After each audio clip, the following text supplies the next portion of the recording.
I'm not a good pretender, I never could live a lie. I said too much, and let it get the best of me, until it took the rest of me. I thought it was worth the fight, to fight for what's right, to right all the wrongs, to say it in our songs, to know we belong. No one understands, they don't have the desire, got the legs in the fire, and I do it again. We give it all we can, all we have is desire, got the legs in the fire, we burn the still say never say, never say, never say, never again. I never say, never say, never say, never again.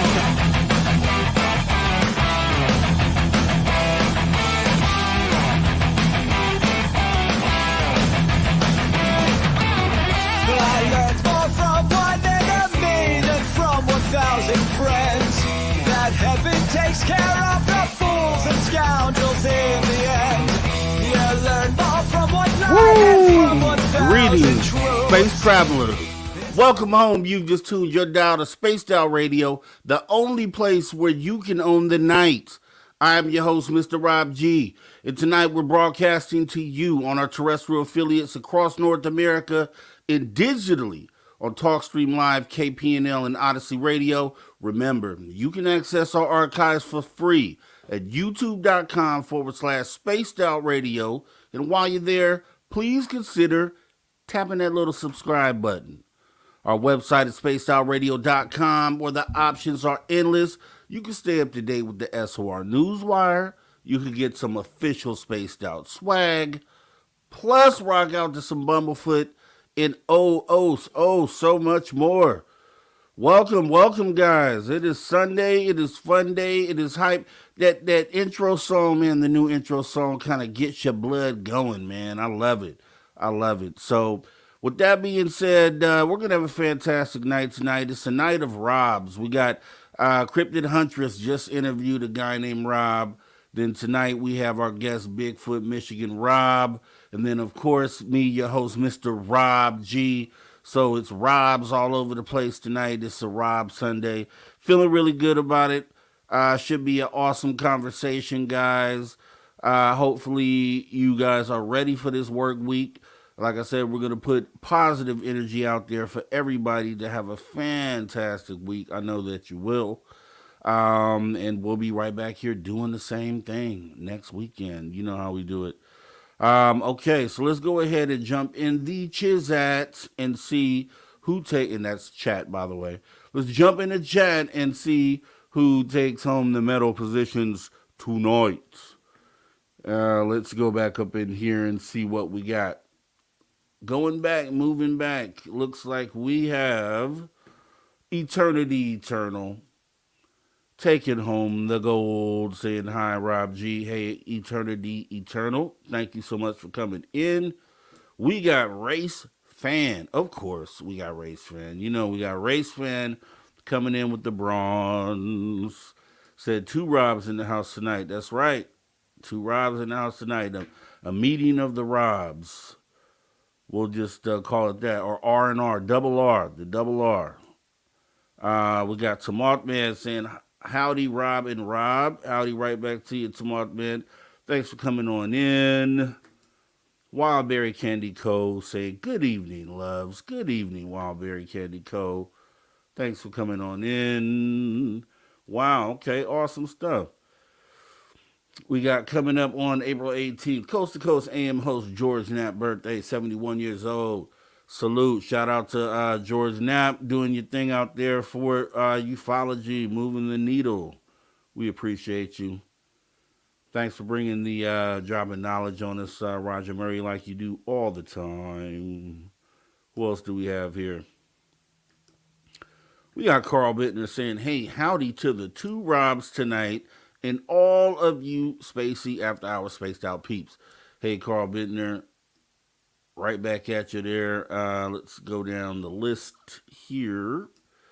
Looks like we have Brandon Coast stepping on in here with the pirate flag. Appreciate you coming on in, Brandon. Deb from Sacramento, thank you for coming on in tonight. Appreciate you. Let's see. Yep, Ginger Turtle 43 is in the building. Happy Sunday, folks.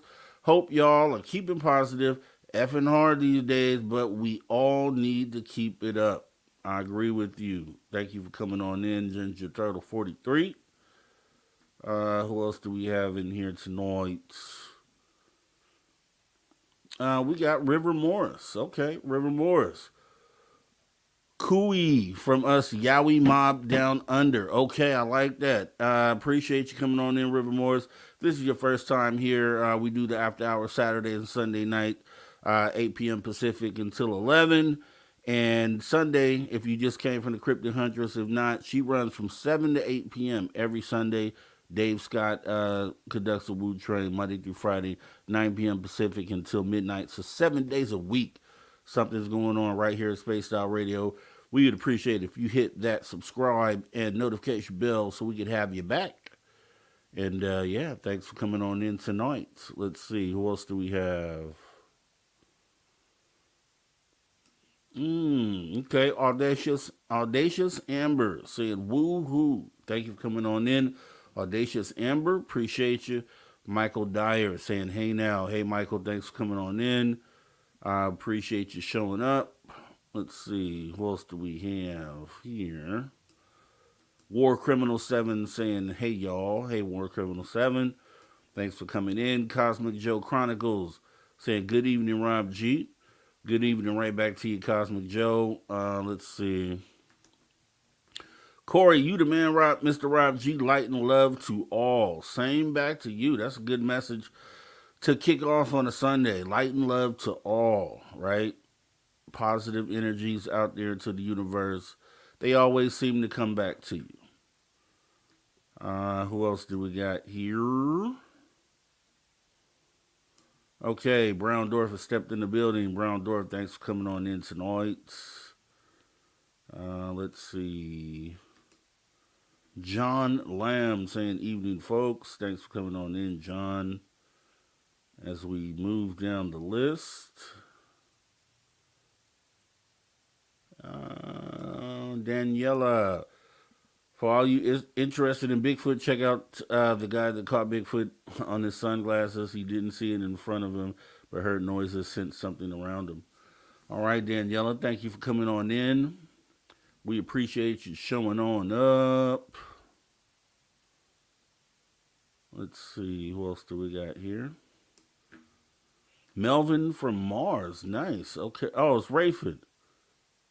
Ah, nice. Okay, Rayford with the new name, guys. Let's give it up for Melvin from Mars. Welcome, Melvin from Mars. Appreciate you showing on up. Who else do we got here? We got Stephanie Schneider. All right. Do you believe the Russians made this ungodly monster during the war? Thank you for coming on in, Stephanie Schneider. We do appreciate you showing up tonight.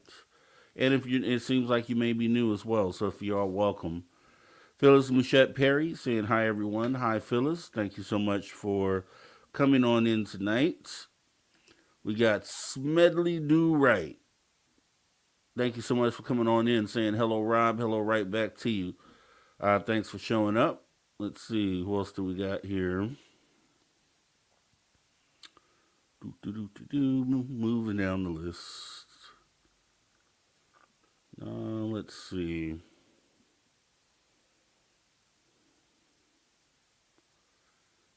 Okay, we're getting down there. It's Lavera Lucchini getting everything started tonight with your awesome support of Spaced Out Radio. We do appreciate you saying, I was just thinking about another Sunday fun day with Rob G. Jessica was so great too. So I say Sundays it cracks off. You got Jessica Jones, 7 to 8 Pacific.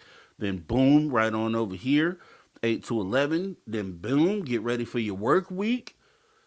Dave Scott, Monday, Tuesday, Wednesday, Thursday, Friday, and then you're right back here on the weekend. So it's always awesome. Thanks for your support, Space Out Radio, Lavera Lucchini, and who else do we got?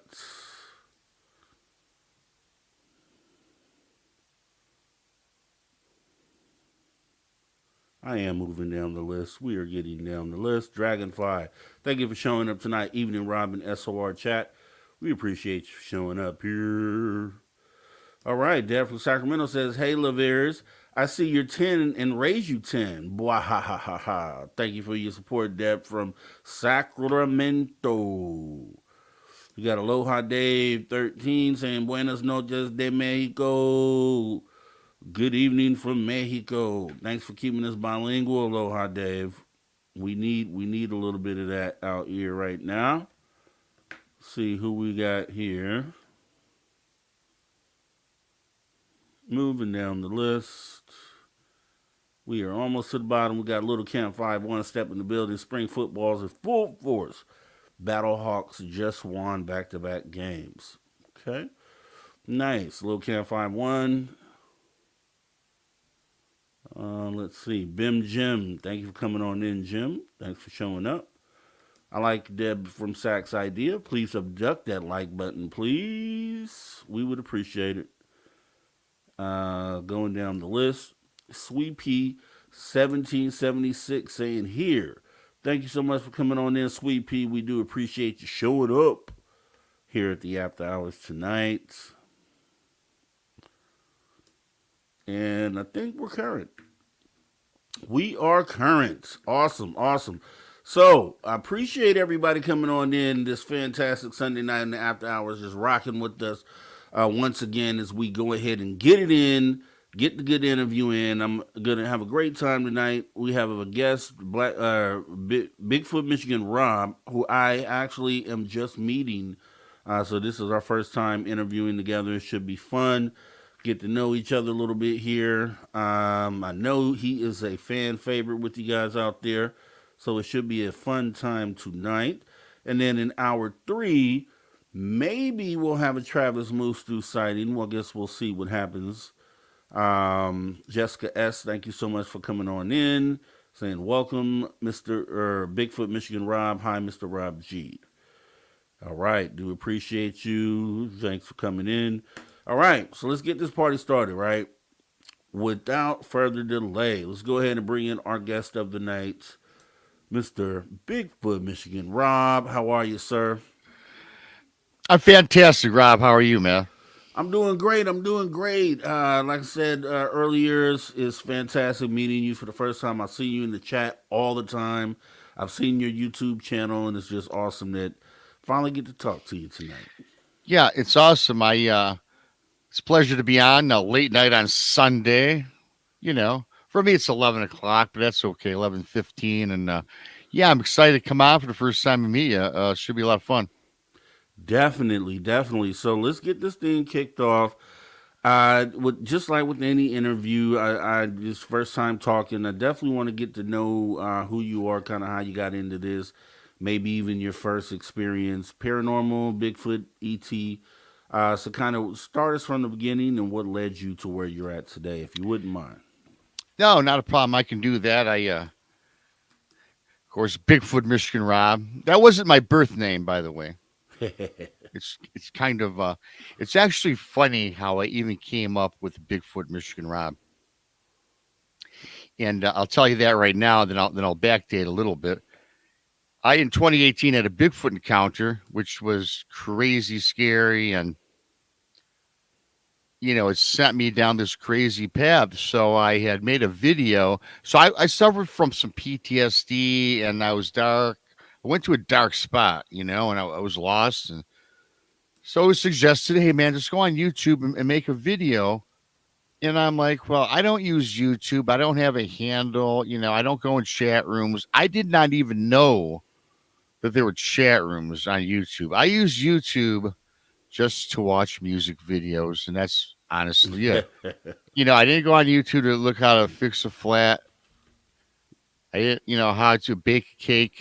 I didn't use it for anything, let alone they have all these awesome channels and everything else. So I did this video because they said you got to speak on your encounters. So I live in Michigan. My name's Rob. I saw what I alleged to be Bigfoot. In my mind, I allege it to be because still to this day, I'm uncertain sometimes. So Bigfoot Michigan Rob was born. And that's ended up becoming my handle, which turned into my channel. But I wasn't into this Bigfooting at all, really, until 2018 when I had my encounter. Wow. Yeah, well, I will tell you this, though. As a kid growing up, 5, 6, 7 years old, my dad always brought me and my brother up on spooky movies like Bela Lugosi. He was Dracula. Lon Chaney Jr. is the werewolf or the Wolfman. Boris Karloff, the Frankenstein monster. So, yeah, the old black and whites, and then that kind of proceeded throughout life. So, me and my brother, we were both hooked on these, cool monster movies. And as I got a little older, I came across Leonard Nimoy, and he did that show In Search Of, and they showed the Patterson Gimlin film. I was a young kid back at the time, and Patty, the Bigfoot, and I'm like, holy cow, does such a creature exists? So I was hooked then on with the fascination with Bigfoot, and so throughout my life, I was always interested. I kept it at bay because I ended up going to college, and got a job out of college. In fact, I went to the University of Michigan. Then I graduated. I got a job at Ford Motor Company right out of college, and then I ended up kind of walking away from that, and I bought a bar, and I owned a bar for about 13 years.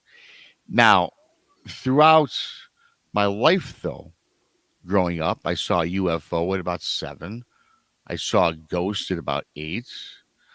And I had many hauntings and paranormal experiences from, again, ghosts to shadow people and really everything in between. But it all came to a head June 15th of 2018 when I had this Bigfoot encounter, which set me on the path that I am today on YouTube or media personality, whatever you want to call me. I don't know.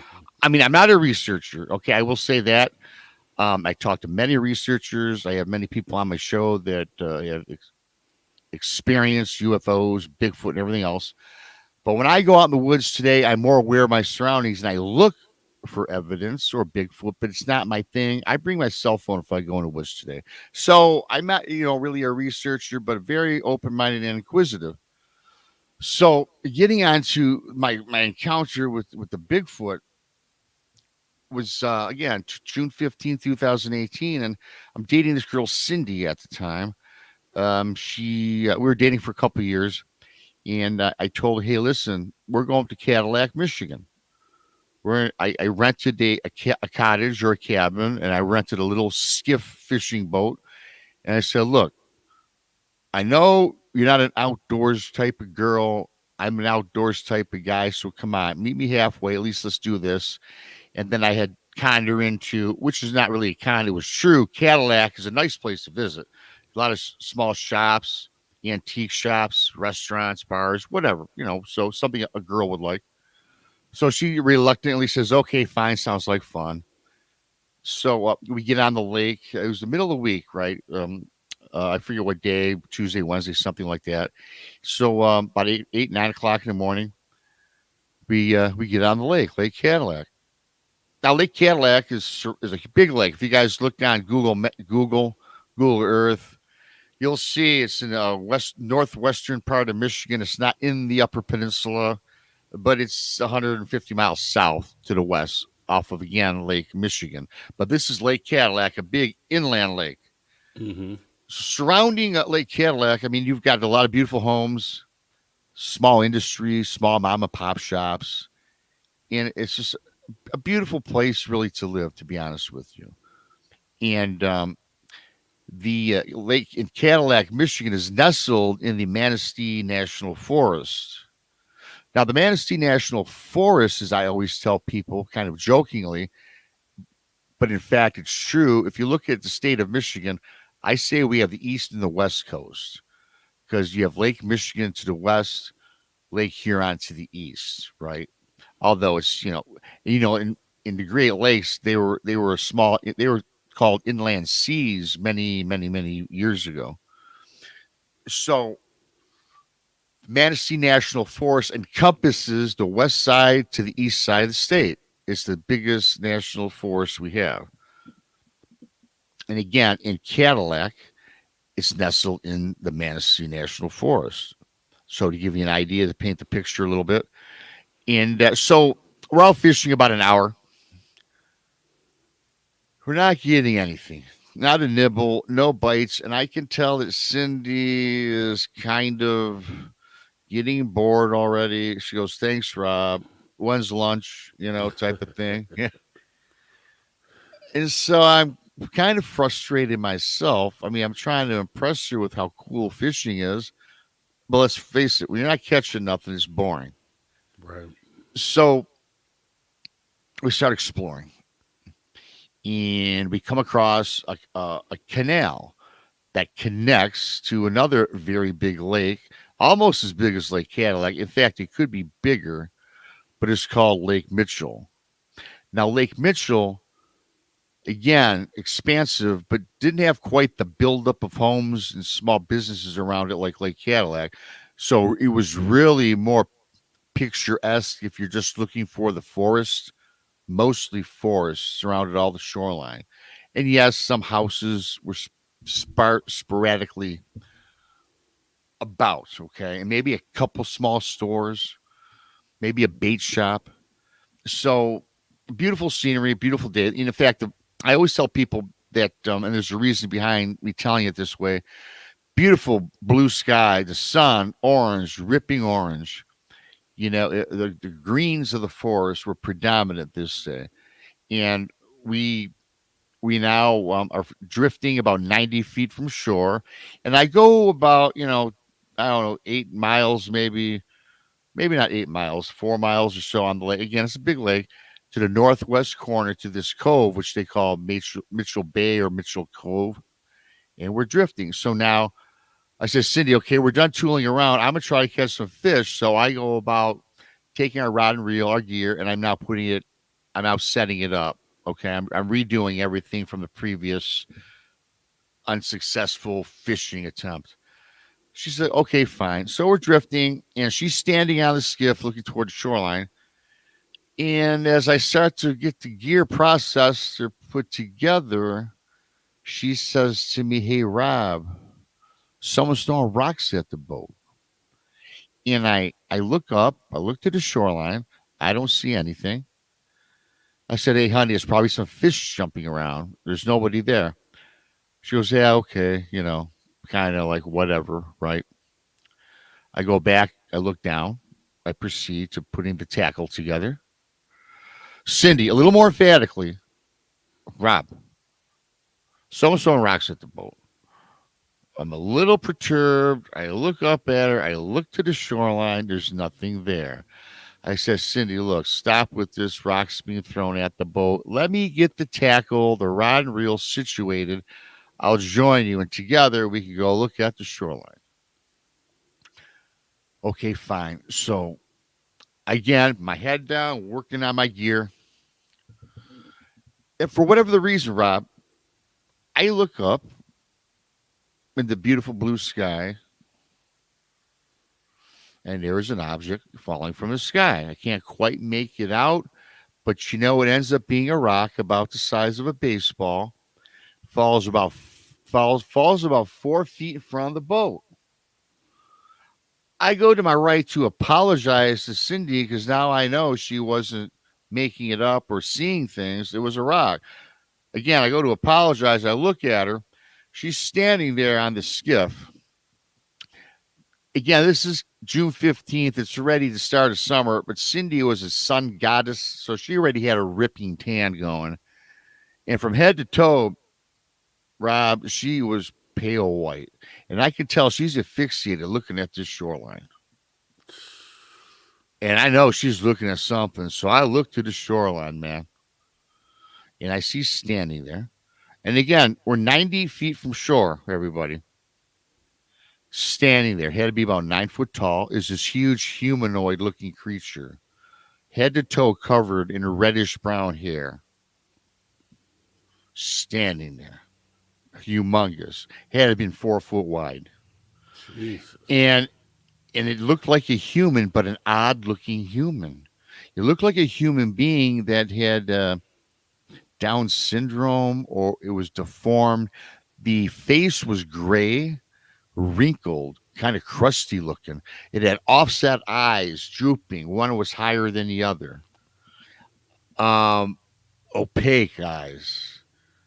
It looked like a person, but yet not any person I've ever seen.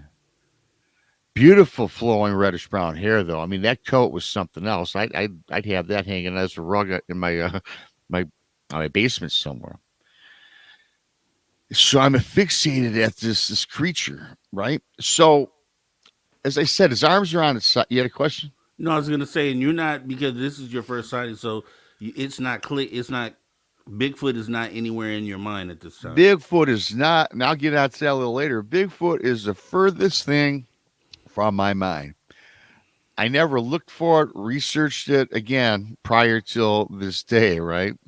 So, but now here's the thing about this humanoid looking person, I guess. I know it's not a human, though. How can it be? I'm thinking that way. Its arms on its side raises parallel to the shoreline. And now, Rob, his arms extended out, and that grayish, flaky, wrinkled face, it gets tight. He rolls back his head almost back into his shoulders. His tight, that gray skin rolls back tight. It almost turns like to a purple gray. It's very tight. The offset eyes, the opaque white eyes, offset eyes, roll back black.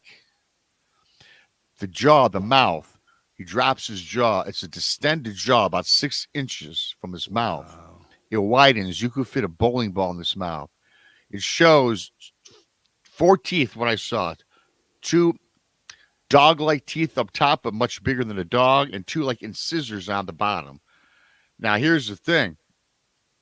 With the mouth gaped wide open, it lets out this insane, hideous roar, yell, and scream from the shoreline. It bellowed out so dramatically that I could feel the reverberation come across the lake and hit me. I took a step back. That's how powerful it was. And this is all in unison without it even moving its mouth. It came from inside itself. The lung capacity of this thing was immense. As I mentioned, I kind of take a little stumble back. My girl at the time, 5'1", 110, 112 pounds, we're on a skiff. She gets knocked off of the boat into the water. I now attempt to move to my right to get her back in the boat. But here's what really turns strange and odd. Not that this story isn't odd already. I'm paralyzed. I can't move. I always make mention about the bright blue sky, the orange sun, the green of the forest. Also, during being paralyzed, all those colors faded grainy.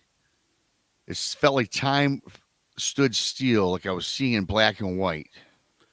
And I can't move, man. I can't move. And the transformation of that face was terrifying. It looked like that weird, odd-looking person. It turned demonic-looking.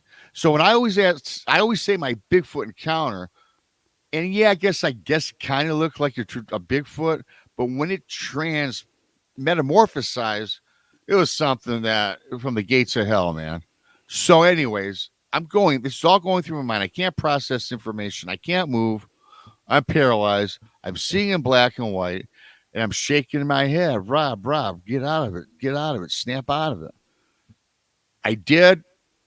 I got my cognizance back. The colors came back. The blue sky, yada, yada. I go over, get my girlfriend, I get her back into the boat. Scared as size benders when I look to the shoreline. That thing's gone. As scary as this was, I was really freaked out now because I don't know where it's at. I don't know if this thing can swim. I don't know if it's after us. I was just going to ask you that, yeah. Man, so I sped that little skiff around, opened up that throttle, and I jettisoned across Lake Mitchell through that canal all the way across Lake Cadillac to the place where we launched the boat. Get the boat, dock the boat. I put like a towel or whatever it was, beach blanket or something on Cindy at the time. She's shivering. I said, let's get out of this damn little boat, Let's go find some place to sit down. So we walk about a half block up. We find this, little restaurant-style bar. I'm hoping there's nobody in this place. It's middle of the day, middle of the afternoon, about 12:30, 1 o'clock. But I think it's like a Tuesday or Wednesday, as I said. Not a lot of people in there, thankfully. To the right of us, there's maybe one or two people, maybe a person at the bar. Over to the left, there's a table in the far left corner. I take my girlfriend, Cindy, we go back, we sit down across from each other. And I got to tell you, as long as I knew Cindy's not a drinker, never seen her drink a drop of alcohol. The barmaid comes up to us, goes to Cindy first, what you having? Cindy says, a shot of Jack Daniels and a bottle of Bud Light. And then the barmaid looks to me, and I said, I'll have the same, but I'll have a double. So the barmaid goes away. Cindy and I still are not speaking with each other. We're just kind of looking at each other. I think we're still processing this. Mm-hmm. We're kind of in shock, and I don't know. The barmaid comes back, sets down our drinks. Cindy takes that shot of Jack, throws it down like a champ, like she's been drinking for 20 years. Took that bottle of Bud Light, half guzzled that down. I take care of mine because, I'm used to drinking. And then she says, honey, what do you think that was? Now, mind you, Rob, you asked me the question a little bit earlier. She and I never discussed Bigfoot ever in our life. Did we watch horror films or paranormal movies? Yeah, we did. But I never spoke about cryptids or anything, right? So I go, I don't know, honey. What do you think that was? She leans back in her seat a little bit. And she says, I think it was that Bigfoot creature. And I says, hey, you know what, honey? I think maybe you're right. Maybe it was. Then she says to me, what do you think we should do? Call the police, the sheriff, the DNR, report this? I kind of look at her, Rob, shaking my head like this. Yeah, I don't think we're doing that. I mean, we don't live here. We're, not part of their environment from southern Michigan. This is northern Michigan. They laugh us out of town.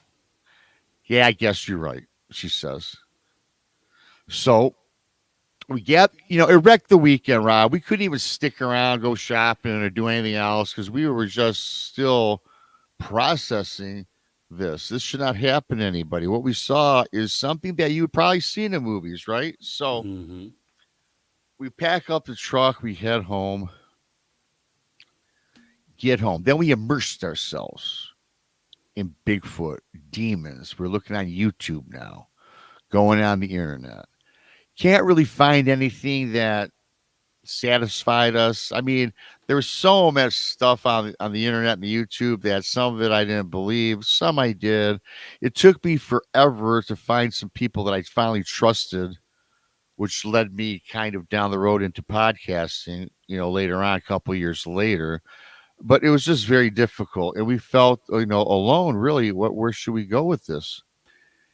To make things even worse, man, this happened June 15th of 2018. My girlfriend didn't live with me. She lived with her mom. Her mom did not like me because I owned the bar and I was the devil, right? Yeah. So, we've all heard those stories. Yeah. I'm the bad C. Why you dating this guy? So we didn't live together, which was fine. That wasn't a thing with me. But I get a call, and again, her mom couldn't stand me. I get a call from her mom, August 15th of 2018. She says, "Hey, Rob." I go, "Yeah, who is this?" Cindy's mom, blah blah blah. I should know what she sounds like on the phone. Never talked to the woman on the phone.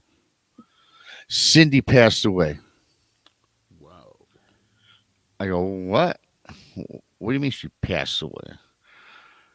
Yeah, I guess she died of a heart attack this morning. What? Exactly 2 months from the date of our encounter together. I said, "That's no way. I need an autopsy report." "Well, you're not getting anything. I never want to see you again. You brought this upon her." Gave me all this grief, man, hung up. So to this day, Rob, I don't know how she even died, Cindy, because I had no access to reports or anything. I was not allowed to attend her service for her passing. I was treated like a criminal. And then I got dark. I went in a dark, deep spot, man. Yeah, I bet. I owned the bar, and I went to my manager, and I tell my manager, "Look, man, I've known you a long time. I don't know when I'm coming back to work. I got some things I need to figure out. I'm not going to tell you now what it's all about. You wouldn't believe me anyway. Here are the keys. Don't rip me off. Please just put the money in the bank." I said, "I'll be able to monitor everything, but I trust you. You got to just run this place for me." "Yeah, Rob, no problem." So after that, I became a hermit. I stayed inside, and I just researched, tried to talk to as many people as I could. And man, I couldn't find anybody. I didn't go back to work for 6 months, Rob. 6 months. I did not go back, step foot in my bar, because I was lost. I was alone, had nowhere to go. I thought I was going crazy. I finally got a hold of this guy, okay, who told me I wasn't going crazy.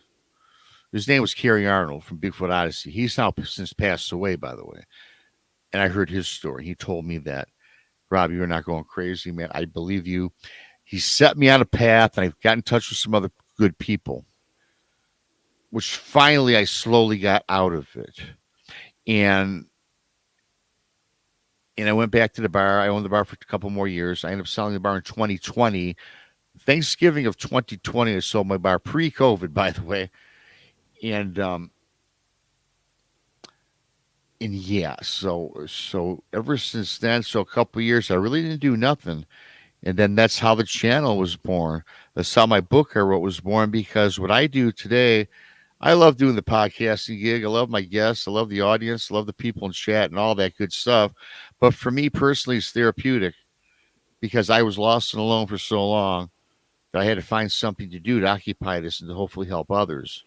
So that's what I do today. I know where people have been, so I'm a place where you go to reach out and need help. And I'm not unique to that, Rob. A lot of people do the same thing I do. But for me, it helps me spiritually, emotionally, right? So yeah, so that's kind of how my channel was formulated, and it's what I do today now. And today I love it. Today I don't blame it on a Bigfoot or whatever I saw, but I will say this, and some people get mad when I say this. In my opinion, though, these cryptids are not the friendly forest giants that some people make them out to be. We don't know what these things are. I don't trust them. And that's where I am today. And that's how I got started in all this, dude. Damn, Bigfoot Michigan Rob. Oh my God, dude, you're killing me with that story there, man. Condolences, man. First of all, I didn't expect that at all. I mean, wow. Do you feel like it? Do you feel like the weighing down of the experience might have had something to do with it? Have you just thought about that? I think about that experience every day, you know. I mean, I probably told that story, I don't know how many times, man. You know, I mean, since 2018, I've been telling the story. I tell you what, I'm relieved today. I'm in a happy place today. I know that my girl's in a good spot. I don't blame it on the Bigfoot. I think her time was up. Mm, Uh, I've I've I've shed my tears, and I have to move on with my life. But the mystery behind it, is still what bugs me. You know, the Bigfoot experience or encounter is something, but not knowing how Cindy died is another question. So I've kind of eliminated the Bigfoot. I've had so many people tell me so many different things. Too many to name. I'm not going to get into it on the show. And I'm at peace with myself, and I'm at peace for her today. Um, so, there was a time in my life when I would tell this story and I couldn't get through it without crying, jeez, you know, I bet. and and yeah, so That is freaking heavy, man. Oh my god, that is heavy. And ooh, I mean, I don't know how I could go through something like that. I'm just thinking about that, and I'm just thinking of how I would be affected because you were very descriptive on the experience, and I'm just thinking like if I saw something like that, I probably would be changed forever. And if it was something that dwelled on me or made me think all the time, that would consume everything that I did, and I could see that affecting someone's health negatively, an experience like that. well, like I said, man, when after the death, I mean, up until the death, we were just wow. We love the mystery. We didn't know why. I didn't know why I saw in black and white. I didn't know why I couldn't move. I didn't know why I was paralyzed. Later on, I found out about sonic blast, infrasound, all these radio waves, sonic waves, whatever. There's a whole plethora, as Dave would say, regarding it. But it was the mystery. But then when she died, within 2 months, exactly 2 months exactly from the exact date, it's when I just lost my lid, right? Yeah, When I told you I went in a dark place, I went in a dark place. I went incognito for 6 months and did not have a care in the world. yeah, And I probably could have lost my bar if I didn't pull out of it, right. And I probably, I'm a functional person today. I wasn't functional for 6 months. Wow. And the thing that was really, really annoying is trying to find someone to help. You don't want to be judged. You don't want to be ridiculed. And so you're scared to come forward with somebody. And when I was going on these YouTube channels, man, I couldn't find anything I trusted. And it was a lot of trial and error, a lot of people laughing at me, a lot of people lying to me, a lot of Hmm. people just, taking advantage of my situation. Ha ha ha type thing. Until finally, just like a salesman, you're out there, take yes, you get a no a million times in a row, then finally you get a yes. You finally get somebody that believes what you have to say and tells you that you're not nuts. And I thought it was going nuts. I just was not. I was not a person anybody wanted to be around. Family, friends, neighbors, strangers, you name it. And I feared for my health for a bit there. I did. I'm not gonna lie to you on that. But I pulled it together, man. And when it was suggested, make a video, talk about it. It will give you therapy. And then one day I just woke up. I said, you know what, man? I'm gonna start talking cryptids. I'm gonna tell my story, and I'm gonna try to help others. And that's exactly how my channel formulated. Got a hold of a couple good buddies of mine that I'd known throughout the years, and then put it all together. Wow. Amazing, amazing, amazing story. Amazing, actually. Let me ask you this, Rob.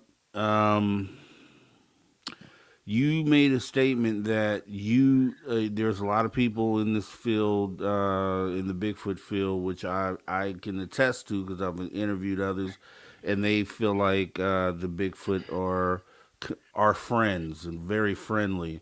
Anyway, You stated that you didn't feel that way, and I kind of feel that there's probably that aspect to it. What makes you feel that way? Well, when I say that Bigfoot's not your friendly forest creature, like a lot of people suggest, I interview people on my show that love Bigfoot. They habituate with Bigfoot. They have them playing in their backyard, for God's sakes. Not me. You're talking about some unknown species. Now, you can classify it as flesh and blood, or you can classify it as paranormal. It does not matter to me. Something you know nothing about should not be hanging out playing in your backyard. Would you have a Bigfoot take your kid to school? I mean, just think about it. You don't know anything about these things. And I probably have the bad attitude regarding that because of what happened. But I will say this: these are unknown species of whatever it is. Some people call it an ancient person. Some people are apers. Some people are woo. Everyone's in between. I don't trust something I know nothing about. Right. You know, I mean, I know nothing about a moose. I'm certainly not going to trust it and stand in front of it either. It's going to run me over because it's an instinct. You know, and I'm not saying that Bigfoot's a creature. I'm not saying it's a human. But I'm telling you what, it's not me or you. I can trust you. I'm not going to trust something that I have no knowledge about. The knowledge I have today is from my experience and from talking to hundreds of people that have had encounters or that research these things, but nobody's an expert. Nobody can tell you. Now, I'll admit we never hear about Bigfoot killing somebody. I mean, at least I haven't heard too many of those stories. And you get a lot of nice stories. But I think people got to wake up, too. May not just trust these things. There's obviously some danger there. I mean, they're huge, and they could accidentally do something to you. So there's just that aspect of it. You know, and again, I'm not anti Bigfoot. I think it's a cool thing. I study that. I'm into it today, and I'm not disparaging it at all. But what you just said, what if you hear these stories about a person in their tent, and a Bigfoot happens by, and he's patting down on their tent? Their hand is like a vice. Right. It hits that head the wrong way. You could crush somebody. It could go touch you on the shoulder and break your shoulder. That's what I mean. It's, you know, it might be friendly with all these stories we hear, and I know there are friendly ones out there from stories I've gotten. I just don't trust something I don't know anything about. That's what I'm saying with that. And yeah, I applaud all the people that have a habituation site and they trade candy for acorns. You know, that's great. That's great. Go for it. But what happens when you stop giving them that toy? Right? They get used to having things, you know, kind of like a habit. If you're habitually giving them something, then you stop one day because you're bored with it. I've heard stories of them coming to the house and wrecking the house, pounding on your house, peeping in your windows, giving you havoc. I don't want that in my life. They say you don't feed the bears, right? So that's the same thing. Absolutely, man. Yeah, so I'm under that belief too because you know, there's stories up here. I'm in California, and these could be obviously just stories, but there was they up north in Mendocino County, Humboldt. You know, they do a lot of farming up there. We'll call it farming, and they do a lot of farming in Humboldt, I hear. Yeah, they do for sure. And these supposedly. There had been a story going around one of the camps that there were these Sasquatch or Bigfoot out there that were tearing people limb from limb. Yeah. And some people are like, okay, well, that was just a story to cover up the other things. But there could be some truth to that. I mean, I would think if you encountered one in the woods, he probably wouldn't shake your hand. It probably would go a little different. Yeah. I think if you encounter one in the woods, and everybody listening, you know, I haven't been reading chat. Listen, I think that if you were to see a Sasquatch in the woods, he's not going to hurt you. They want to be left alone, right? If you actually come across a Bigfoot, they find you. You don't find them. You know, they do want to be left alone. And for the most part, I think they're a socialized being, right? I think they want nothing to do with us. I think we're entertainment for them, you know? So, you know, I guess I might have been a little harsh when I'm like, no, you know, bad Bigfoot. No, it's just that I got a soured experience. and I would not want to have Bigfoot sitting in my backyard. If I had kids out playing in the backyard. Yeah, yeah. So I mean, God, that description you gave earlier was pretty freaky too. You said it rolled his shoulders back, and then the skin tightened up on the face, and Yeah, the eyes turned black. yeah, That's yeah. And again, I was 90 feet away. We're just barely drifting, so I got a very good description. And it's yes, man. It went from a humanoid looking, weird looking person. I always say Down syndrome. That's what it reminded me of, or maybe if somebody had a stroke, disfigured, right?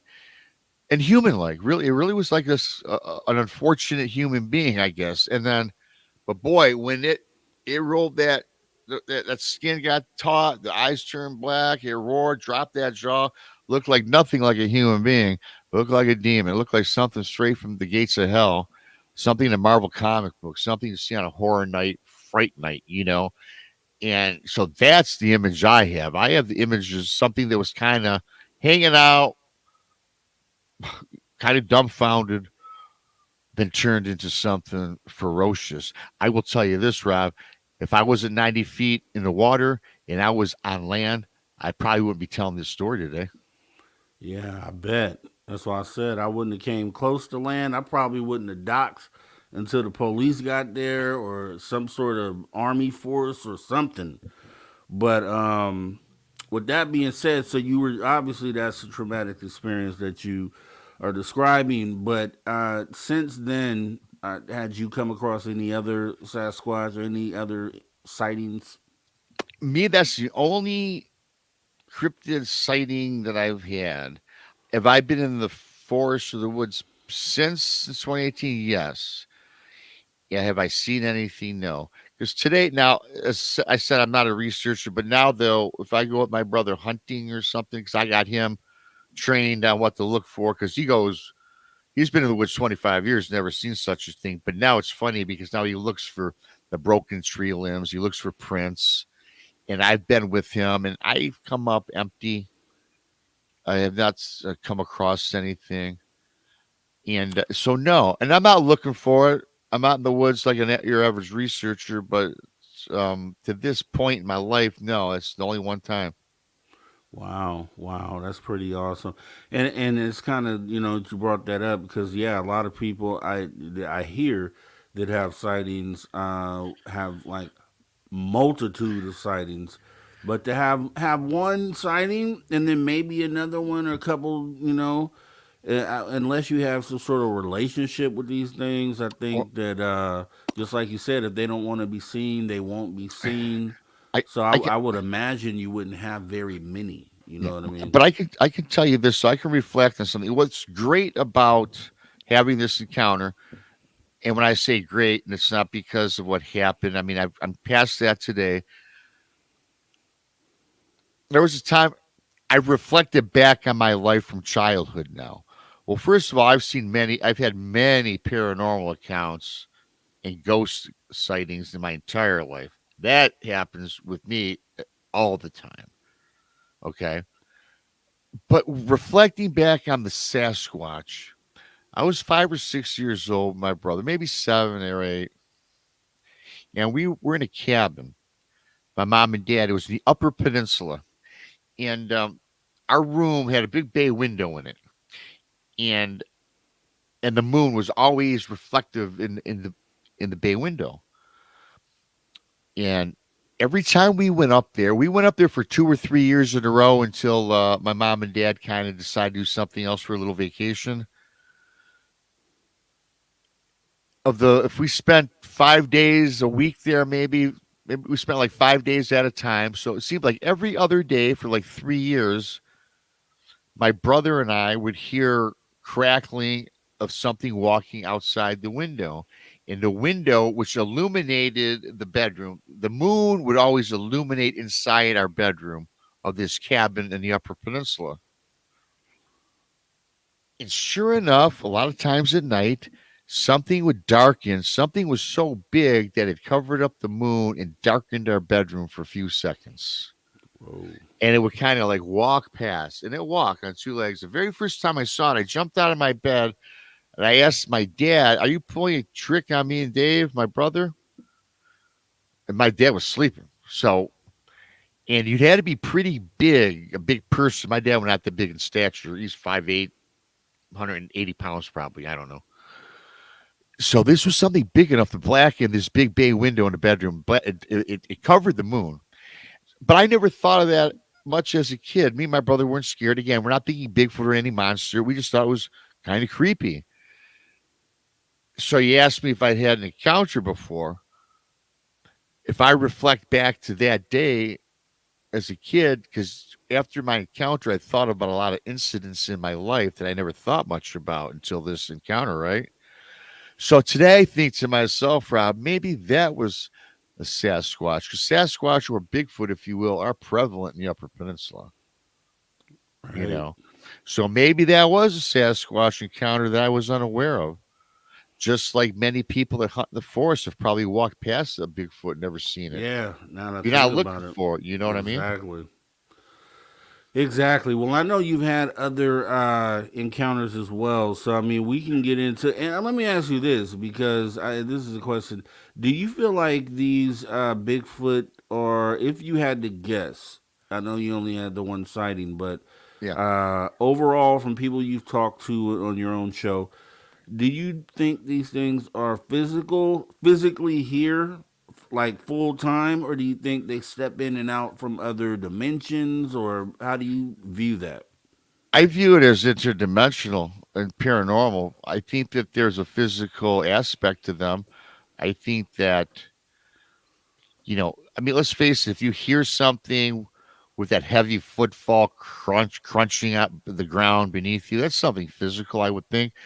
But I think they have the ability to manifest, convert their mass into energy.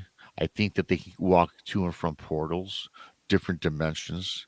In fact, it's funny. I talked to a psychic a couple weeks ago because I never give up my investigation of my own personal encounter. I'm always thinking, and doing the show, many people approach me. Now, some people, you can't believe everybody that comes approaches you, right? You got to really do your due diligence. And I don't know if we have enough time before you got to take the 5-minute break, but I was told something very interesting not too long ago. You got 2 That minutes. okay, I could probably do this. Not too long ago, I talked to a psychic.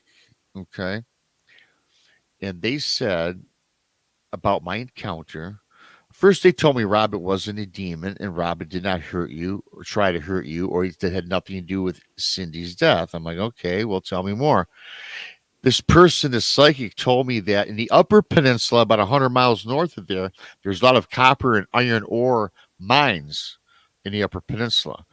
He said that this particular Sasquatch was traversing these mines. And for whatever the reason, this Sasquatch slipped into a portal and got transported to where I was. And it came out of the portal. And when it came upon me and Cindy, it was startled. And that was his defense mechanism because he was just as scared of me as I was of it.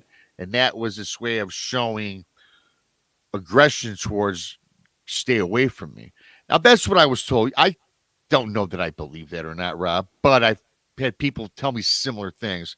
But to answer your question, I think that they're not. I'm out in the Aper camp. Okay. Hmm.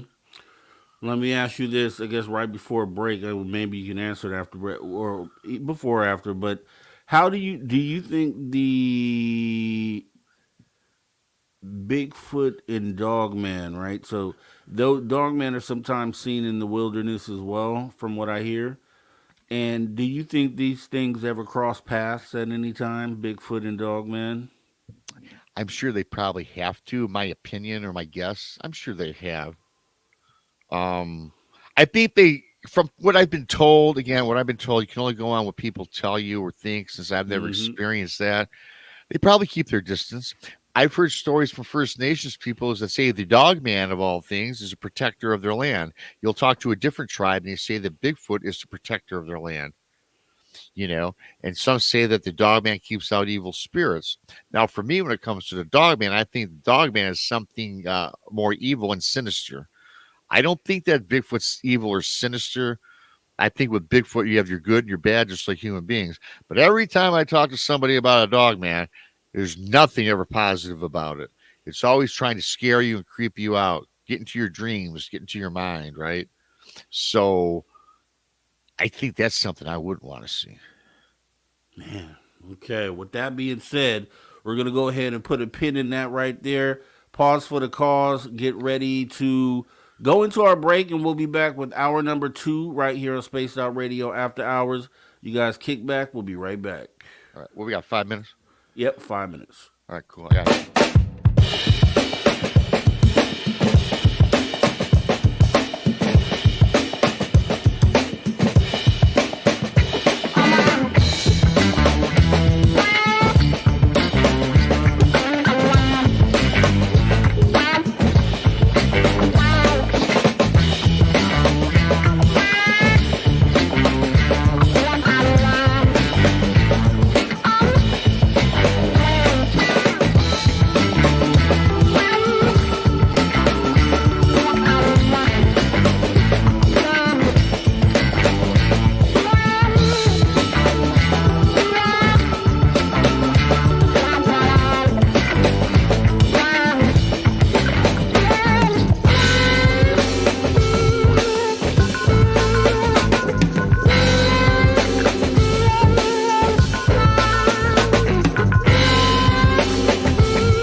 Yep. Welcome back, everybody, to Spaced Out Radio After Hour number 2 with me, your host, Mr. Rob G. And then over here to my right is Bigfoot Michigan Rob. So Rob and Rob, R&R, we're getting it in tonight. Everybody, if you have any questions for Bigfoot Michigan Rob, BMR, go ahead and put them all in caps so I can make sure to tag those, save them for the end of the hour. All right, back with Rob. Appreciate you, man. Jumping back into it, we were just getting off on the Dogman. You were talking about how you have heard, great stories about this Dogman character. Some people feel like, I'll just tell you how I feel. Looking at Dogman, I'm in on the Bigfoot. I think there's so many vast cave systems. I'm kind of torn between if I think they're here full time or not. I kind of go back and forth. When I look at the cave systems that we have here and how many there are, if I had to guess if they were here full time, I would look towards the caves potentially as somewhere where they may stay. And they go miles and miles in. And I just, if you've ever watched any of those cave exploring shows on YouTube, you just see how habitable those caves are. Like they really are set up for someone to live in them. And I don't know. So have you ever thought about that aspect of it? Maybe they live in these caves. Yeah. I think that's entirely possible that the Dogman can live in the cave system. If you look at the reports that come from Kentucky, there's a handful of reports of Dogman in Kentucky. Now, Kentucky, the entire state of Kentucky is an underground cave system. And it also goes over to the LBL, the Kentucky and Tennessee border, or the land between the lakes. Yeah. And we've all heard about the land between the lakes, about the alleged murders of some campers, a family from an alleged Dogman. So the cave system, I think, is both for the Dogman and, of course, Bigfoot and any of these cryptid creatures, if you want to call it a creature or a being, I should say. It's entirely something that I believe can be the case. I think they traverse about caves, waterways, the power lines. You hear all these stories in the forest. They see a Bigfoot spotted walking a power line, a railroad track by the edge of the water. Hey, where I was at, right? I believe they're all everywhere, prevalent everywhere. And again, reflecting back to coming in and out of portals, different dimensions. I think all these things are aspects. I think all these things happen on a daily basis for these creatures to roam about, the United States, North America, and the world, really.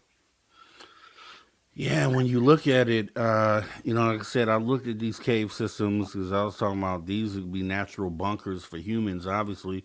So if they would be refuge for humans, why wouldn't it be refuge for other creatures as well? It only makes sense. And if they have any sort of intelligence, then obviously they'd be able to figure their way in and out of these things. So it's just obviously until someone goes and explores these caves in that fashion, I guess we'll never know if that's the case or not. But have you had? Yeah, go ahead. No, I was just going to say, we're talking about since we kind of went on the Dogman subject a little bit. I've been talking to this guy who told me about an encounter that he had, and which kind of crosses between the supernatural, and at the end, it takes like a very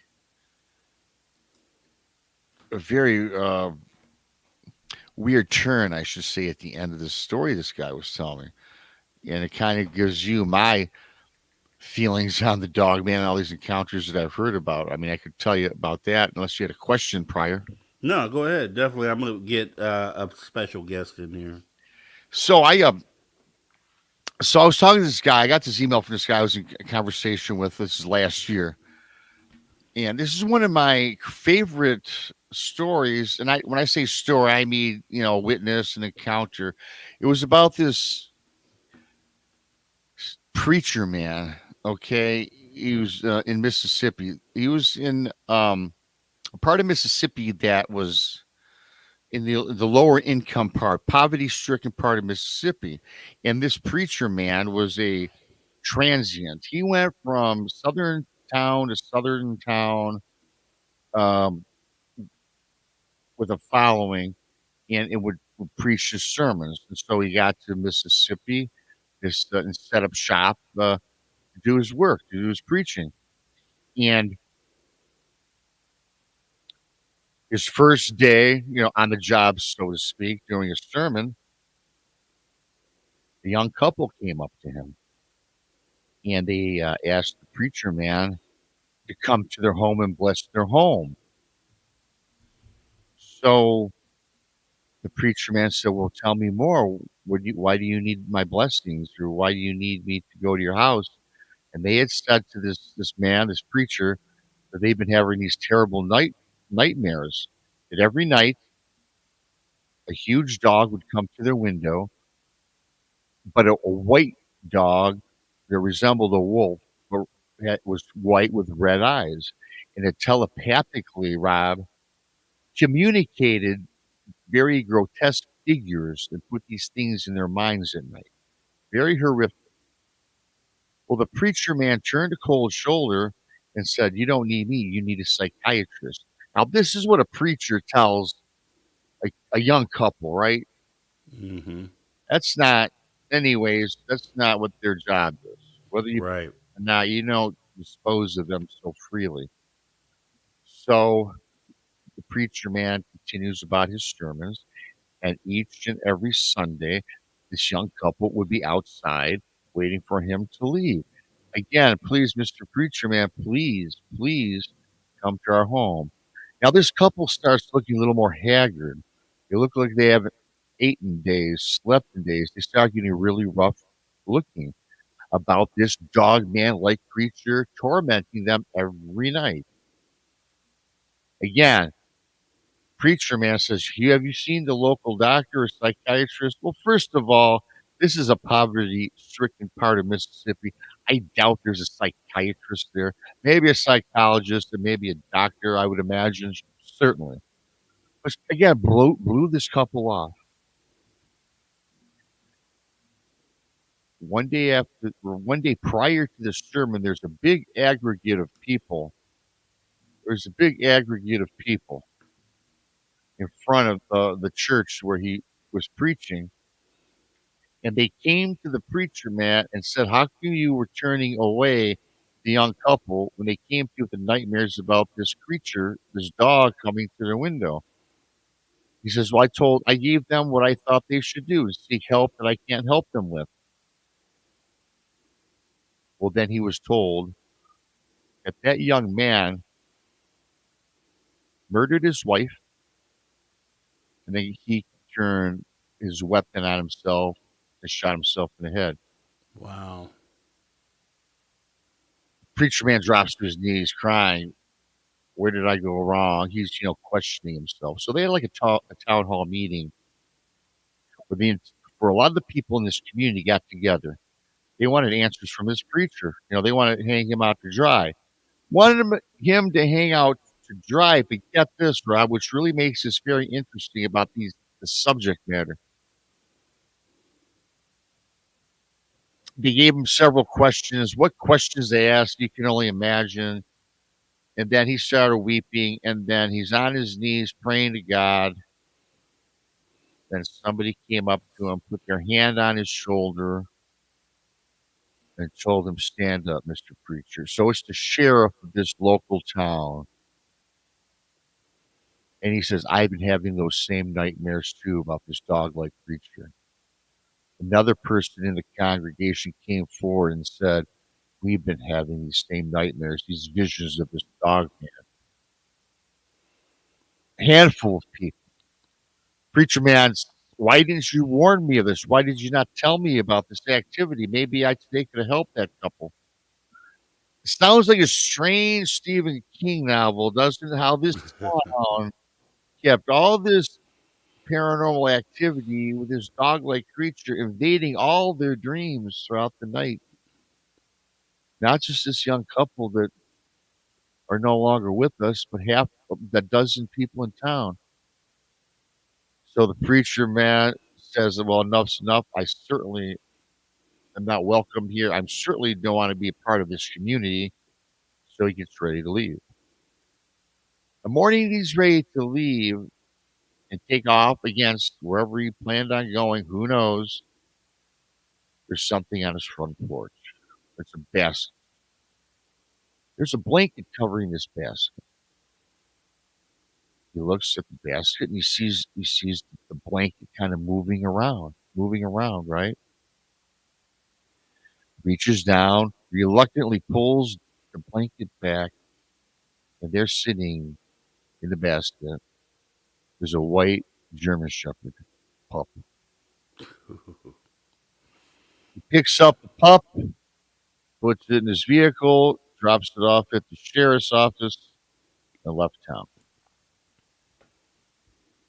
So, if this in fact was a dog man, yeah, I think we're talking something a little bit evil, wouldn't you say? Yeah, yeah, and I say the validity. And actually, I'll stop real quick because I wanted to say, Dirty Phil, thanks for coming on in tonight, ladies and gentlemen. Welcome, Dirty Phil. Yes, sir. Thank you. So I was gonna just say this.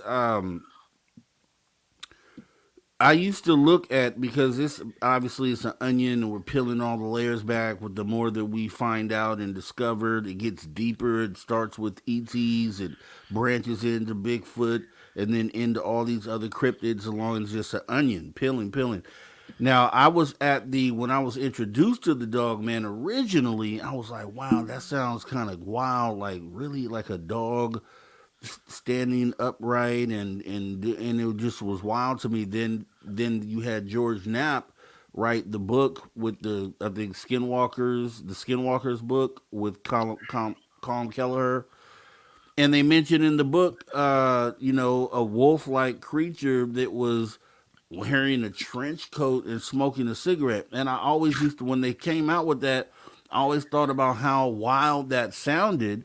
But then the other side of me started thinking, well, why would someone just say that? Why would they make up a trench coat smoking a cigarette? As wild as that sounds, why would that be what they chose to say instead of something that could have been a little more passable? And it just makes me think, like, okay, well, is is there really something to what they were saying there?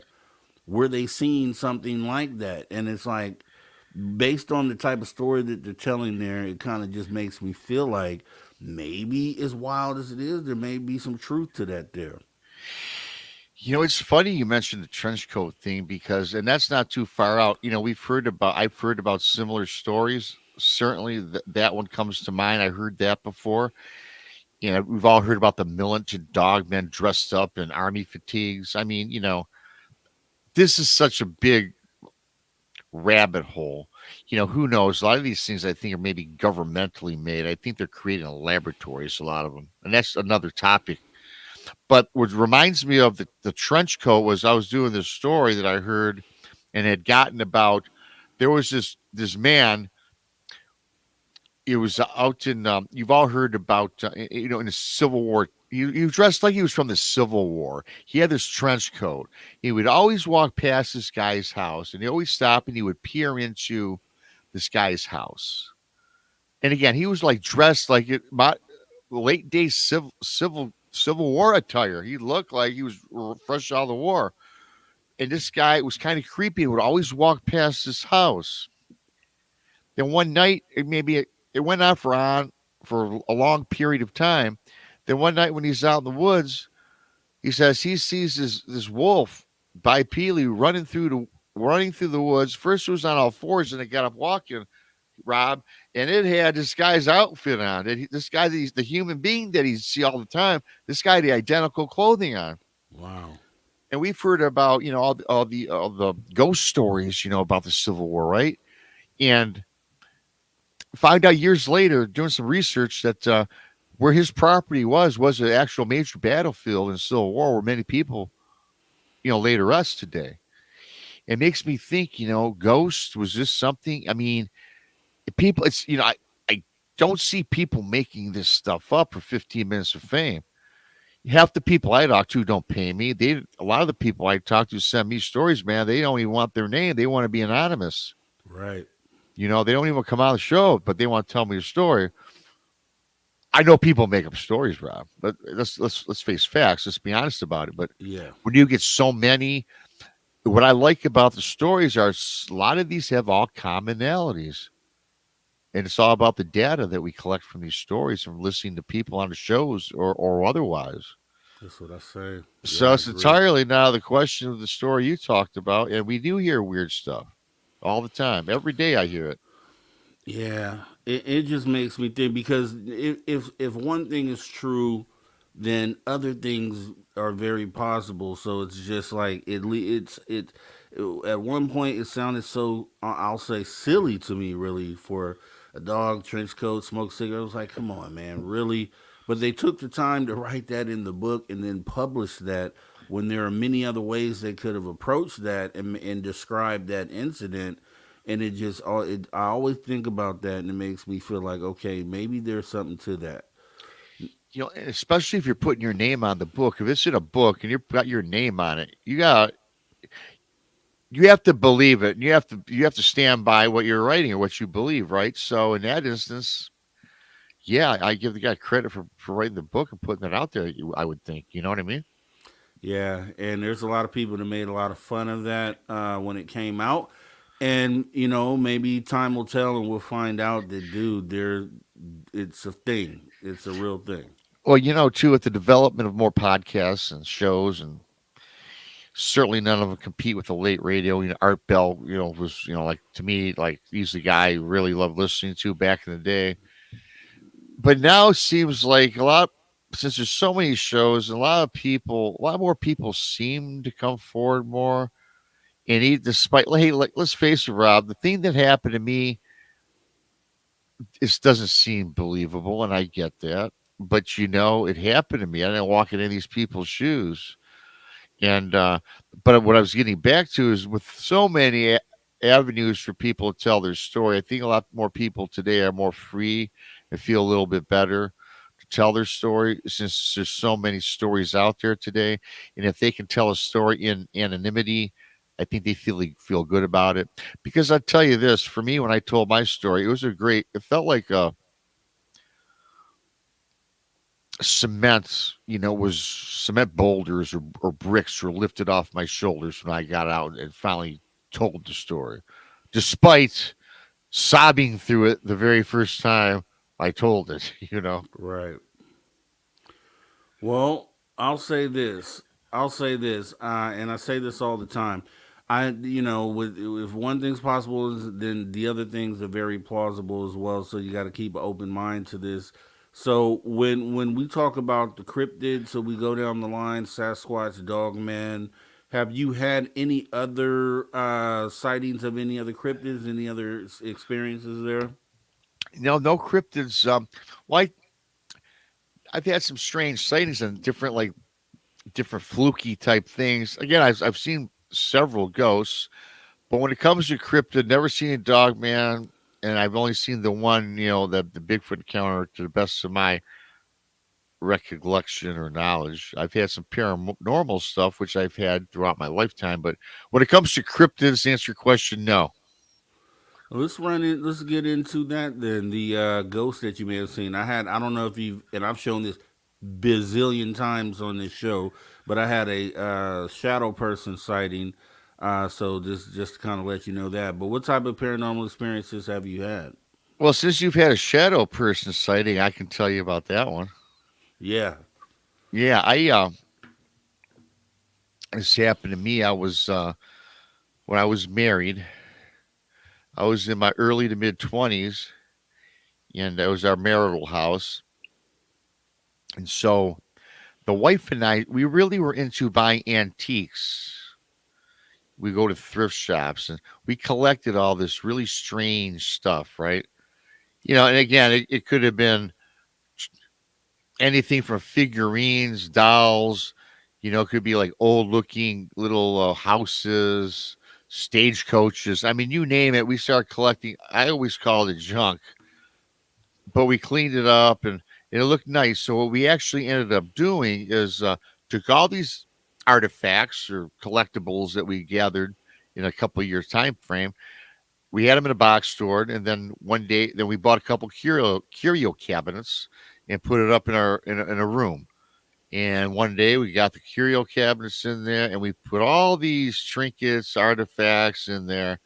Checked it out, and honestly, it looked pretty cool. I really enjoyed it, and so that goes up. Now, about a week or two later, I've got this room in my old house where you could blacken it out and make it extremely dark, where you literally can't see in this room unless you turn on a light. Because what it was a garage that was turned into like a family room, and there was and the shades and the draperies that we had on the one window, it totally blackened the room. So I'm in this room, and the darkness, and out of the darkness of darkness, Rob, on the far back wall appears a dark shadow figure that was superseded the blackness of the room. It's hard to explain because it was darker than darkness, and it was outlined in a human form, and it was right there, man. I had seen this a couple times, and then throughout traversing about my house, I would see shadows out of the corner of my eyes all the time. And it didn't matter if it was night or day, man.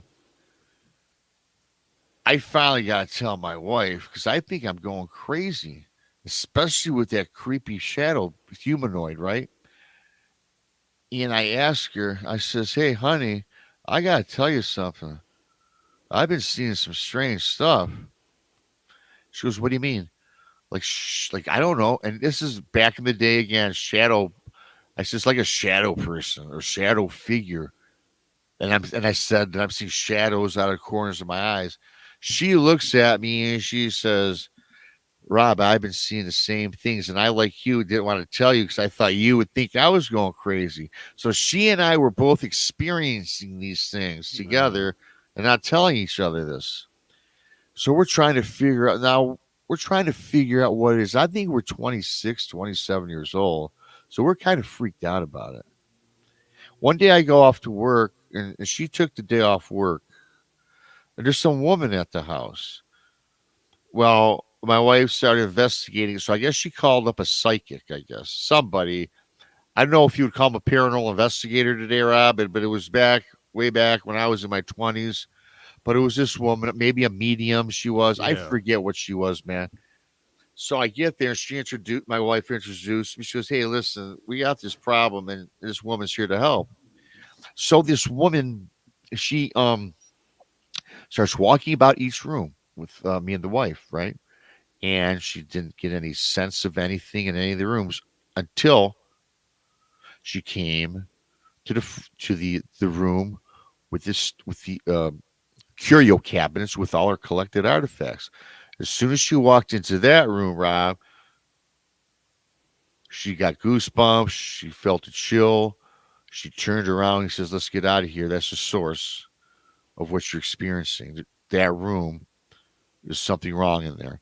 Then she started asking us about the trinkets in the curio cabinets, and we went on to tell her that we had collected them throughout our last couple of years, and we just put them out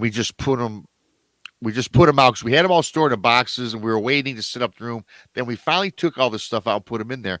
She goes, yeah, some of those artifacts, don't know which or how many, had some sort of attachment, and what were the shadows that we're seeing are a result of that. Well, I got to tell you, when I was told that, I was kind of skeptical. I said, thank you, ma'am. Here's your $50. Have a good night. Because I wasn't really a believer in that stuff. Mm-hmm. So, and I do have to mention during this whole time period with these shadow people, there was like negative energy surrounding us. My wife was doing crappy at work. We lost a couple relatives. So life was kind of negative for a little while. But we're still having this shadow occurrences. The shadow figure we would still see, but it would be like not every day. It'd be once every 6-7 weeks we'd see it. But the shadows flickering out of the sides of our eyes was really bugging us. So I said, you know what? I'm taking all that stuff out of the room. I boxed up all the trinkets from the curio cabinets, and I put them out in the garage. And my garage wasn't where I stored my cars. The garage was really where I put junk, to be honest with you. So I put it back in the far right corner of the garage. Go in, and I got to tell you something, Rob. About a week or two, almost immediately, I would even say, it seemed like the positive energy started flowing into the home. The shadow people went away. So that was like in the winter. Now spring rolls around, and everything is fine. I mean, life is good. No more weird shadow type objects or shadow people. So I go in the garage to do some spring cleaning. And the garage was a little bit dark, but you could see inside. You could see what you were doing and everything. And so I'm in there maybe 20 minutes cleaning things up. I'm sweeping or something. Then I look on the far back wall, Rob, where these artifacts are piled up in a corner, right, in boxes. And I look on the back wall. You know what I see? That shadow person emanated from the back wall of the garage. So I yell into the wife, "Get your butt out here." She goes, "What? What happened? You fall down?" No, just get out here, please. Wife comes out. And now, of course, when she comes out into the garage, the shadow person or whatever it is gone. I said, I've seen that same creepy shadow figure, image, whatever you want to call it, on the back wall of the garage. She goes, "Are you kidding me?" I go, I would not kid about that. I know how it terrified us both. So she sees nothing. So she's hanging out with me. And 5 or 6 minutes later, it emanated again and showed itself to both of us again. Mm-hmm. She goes, "Oh my God." I said, "Yep, that's it." I shut the garage door. I waited a couple hours, opened the garage door, sheepishly walked in because I'm scared, man. I don't know what this stuff is. I grabbed the boxes of the trinkets. I threw them in my pickup truck, and we had a dump a couple miles up the road. Back in the day, there was a place where people put their junk, and it was turned into. And today, it's a snow hill where you can go snow skiing. By the way, that's how much junk. They call it Mount Trashmore where I lived. Damn. So yeah, people throw their crap out there. So that's what we did, and once I did that, never had that problem again. And yeah, and now in retrospect, like I said, now the things I know today, looking back at that, I don't think I did anybody any favors because I guarantee you those objects were the source of that shadow type creature. And I just wonder today if it's still lingering about, the area, right? If it's a part of that snow hill now, I just don't know. But yeah, man, that was very, very creepy. But no more sightings at home, though. No, nope. Okay. So I'm feeling all your pain, and I know everybody here has seen my shadow person. But anytime I talk to someone who is involved with that, I always want to show it because the receipts, I think, tell the story. So I can say anything I want to say, but until I show you this, then it really doesn't impact you. Like Oh, if you geez. if you see that thing there, this was captured in the hallway. Well, that's actually towards the front door, but there is a light source right above where the camera is. To the left over there, where that edge of the wall is, there's a kitchen area or a dining area, and then a kitchen back over there. And I'm on the opposite end. So there's no one in this house that could even make this shadow. It doesn't fit any person in this house. Then you can see how the shadow connects itself to the floor, and there is no other source there. So, and this is a zoom in on it, but I I was just got blown away. man, that's creepy, man. I that it gives me chills really just looking at that thing, that image. Yeah, When I yeah, talk about mine, it's kind of a shape like that, but it's the background it was emanating from was actual darkness, yes. and it was superseded the natural light of the light it superseded the natural blackness of the room, right? Yeah, You know what I I mean? hear Yeah. that. Yeah, it was darker than the darkness. Yeah. Yes, correct. Yes. I'll tell you what. I usually, because my studio is out to the left and through the kitchen, and we have an outside room, so that's where I have my studio set up. And I'll go through just like at this next break. I'll need to run to the restroom, and the restroom is right there where you see that doorknob. I guarantee you. You said earlier you talked about being scared. I turn that light on every time I go through there. Even if it's still light, I want to Yeah. make sure that I'm lighting that area where that shadow was because and I'll even when I don't turn that light on, I'll walk past and kind of look out the corner of my eye to see if I see it there. And I haven't ever seen it there since then, but it's something that really bothers me because I've recorded proof that there's something to it and that there's something there. So yeah, it till this day, till this moment, like I said, and when I go to the restroom later on this break, it will I'll turn the light on or I'll find myself looking over there to see if it's there. But it's something that bothers me so much at this point. And we've had other things attached to it, so the picture was just part of the story. We had things walking on the roof. We had recorded things that have been knocking that we recorded on the ring video. So there's other things that we think have tied into this whole culminating with the shadow person image, but pretty strange, pretty wild. But it's just one of those things. Like I was saying, once you see that something like that is possible and exists, then all of a sudden it opens you up to all the other things that come along with it. You know what I mean? Like the other layers of the onion. So it's like bananas. I'm with you on that, Rob. I mean, I don't know that I could live there. My house, I tell you what, had that shadow figure not leave, we would have moved. You know what I mean? And I know, and I can feel your pain turning on a light when it's light in your house.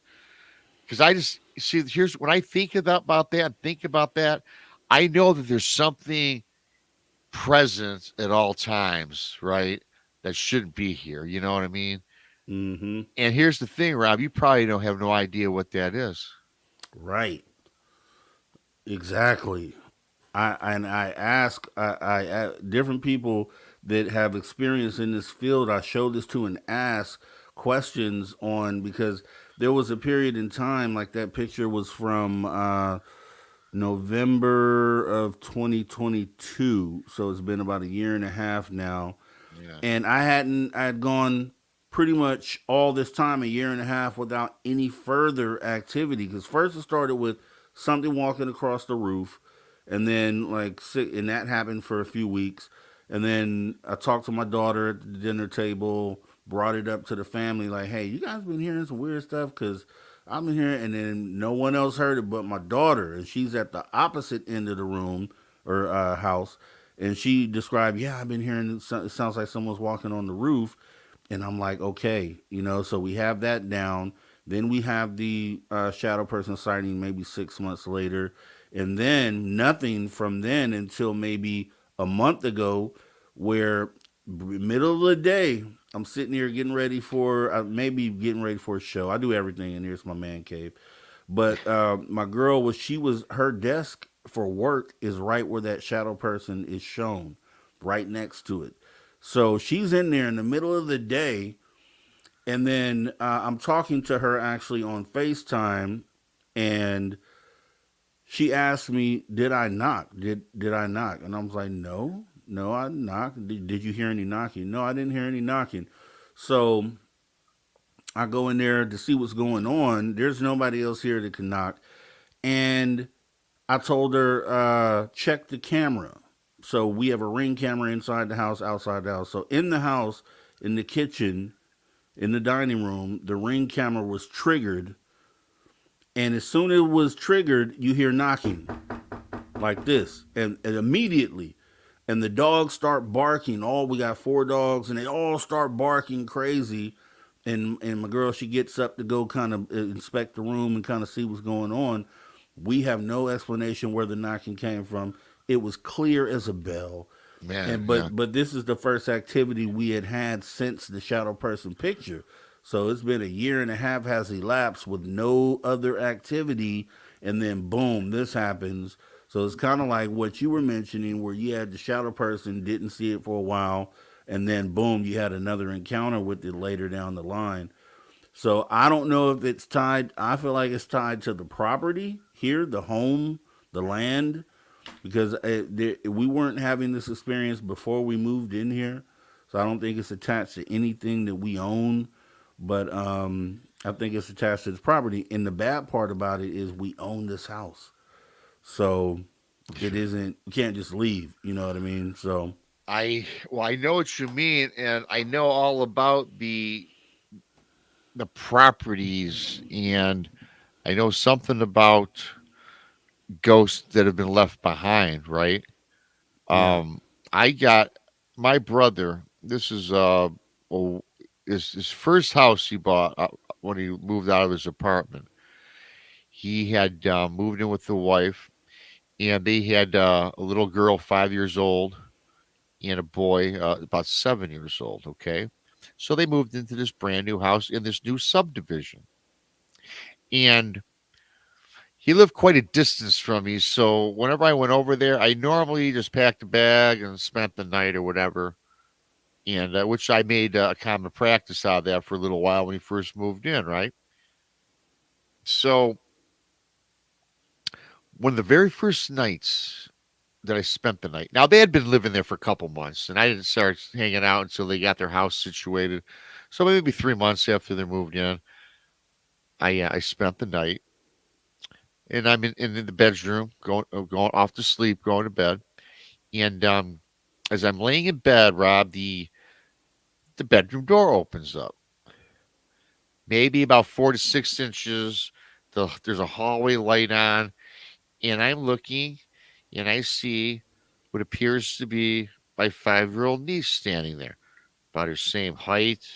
I can make out her figure. She had long blonde hair. Now you can't tell what color it is. You see her standing there in a shadow form, right? But not like a shadow person, just the imagery, right? It's, oh, that's my niece. I say, hey, honey, you want to come sleep with Uncle Robbie? Want me to tell you a story or something? And then the door shut, and that's it. I think nothing of that, Rob. I'm saying, yeah, whatever. She's just, inquisitive. I don't know. About a week or two later, I spend the night. Door opens. Again, it's an image of my niece. Same thing. Hey, honey, blah, blah, blah. Door shuts. The next morning, I kind of asked, hey, were you playing games with me last night? Opening my door. You've done it at least twice now. Okay, Robbie, I don't know what you're talking about. Whatever she said as a little kid. We laughed. mm-hmm. I said, okay, no big deal. I don't want to get her panicked. There's okay, no, I must have been dreaming. So I'm now thinking in my mind, maybe I was dreaming. But now twice this happened. Well, I got to tell you what, this happened again about 6 months later, a third time. So you know what I did, Rob? I jumped out of the bed. And after that door shut, because every time it was the same thing, door would open 6 inches, see the figure of my niece, door would shut. So this third time, I jump out of my bed. I open the door and I run down the hallway. Now, her room was probably 20 feet from my room. So I get to her door and I open up the door trying to catch her, right? Well, I got to tell you, Rob, she's in her bed, snuggled and sound asleep. In fact, she is tucked away so tight by her mom. There's no way this 5-year-old could perform that feat, right? Yeah. So now I'm like, holy cow, I'm thinking now ghost, right? And this is already after I had the shadow person encounter. I'm older during this time. So I already know about the shadow people and all this. So I don't tell my brother and sister, my brother and my sister-in-law. That Thanksgiving, we're all gathered around the Thanksgiving table. And my mom, after the kids went off to play, we're sitting around like, family does, and we're just BSing. And my mom, out of the blue, says, I always thought that little, well, this is not, I don't want to say her name. She, her little Sammy, she always been opening and closing my door, but it's not her. I don't know what she's doing. She's so quick, that little kid. And I'm like, Ma, that happens to me too. Yeah, she's just standing around because my mom would spend the night occasionally. My brother and sister look at me and my ma. They look at each other and they said, "Oh my God, we got to tell you guys something. We didn't want to tell you guys because we just going to handle this without telling you." Again, everyone's fear of ridicule or, "Oh my God, Roy, you're telling a story." So in my niece's playroom, there's French doors, and, my sister-in-law could look and see her all the time. And she would see my niece playing in the playroom, but she would stare into the closet and she would talk into the closet, communicating, talking all the time. So one day, my sister-in-law goes in the room and says, "Hey, honey, who are you talking to?" "Nobody, Mama." "Okay, all right. Well, have a good time playing." And this would go on and on. Then finally, one time, my sister says, "Hey, Lauren, who are you talking to?" Really, my sister was getting a little nervous, but all kids have playmates, made up play friends. She's by herself playing, and she tells finally, "Hey, that's my friend Jenny." "Oh," and she goes, "Yeah, Mom, Jenny hates it when you come in here and interrupt us." And my sister looks, "Well, what do you mean?" She goes, "Yeah, Jenny don't like grown-ups." And my sister-in-law asked, "Well, why?" "Because they're bad." "Why are they bad?" Jenny went on to tell the ghost Jenny, I'm saying, went on to say that her family was massacred by the white man. Wow. Okay. And this is a little kid, 5 or 6 years old, speaking like this. Yeah. Where they, they don't talk Getting like that that at info, 5 or 6, man. So now my sister-in-law's freaking out, calls up my brother, tells him at work. He comes home. They, of course, talking to my niece, can't figure this out. My brother starts doing some investigating. He's thinking, well, gotta be a ghost or something paranormal. He don't know. You know what I mean? Where do you go with something like that? Found out that the property where all this subdivision was built was on a burial ground, Indian burial ground, where Indians were in fact by murdered and massacred by cowboys, like cowboy and Indian type thing, slaughtered. This tribe was slaughtered. Damn. And left there to die on this piece of property, which is where their home is built. And not only their home, but their entire subdivision. So they got out, Rob. They bought the house. I don't know if they rented or I think they bought their house too. Or if they put up for sale, they got out of there. And then my brother runs into one of his neighbors just by chance at a local grocery store. And says, "Hey, I see you guys move." He goes, "Yeah, man. It's just it just wasn't for us." Then the neighbor guy asked my brother, "Was your house haunted, man?" He goes, "Well, yeah." He goes, "So is mine." He goes, "The whole neighborhood seems to have something going on." So, as it turns out, this entire subdivision, I don't think it turns over the people. It's still there. Some people live there, but I'll bet more than 50% of the population that used to live there no longer live there. I bet every other house is for sale. It's always, or now they're turned into rentals. So the whole subdivision is kind of run down now. Transient renters, that don't give a crap. So it was a beautiful subdivision at one time. Now it's just kind of run down and, well, spooky, haunted.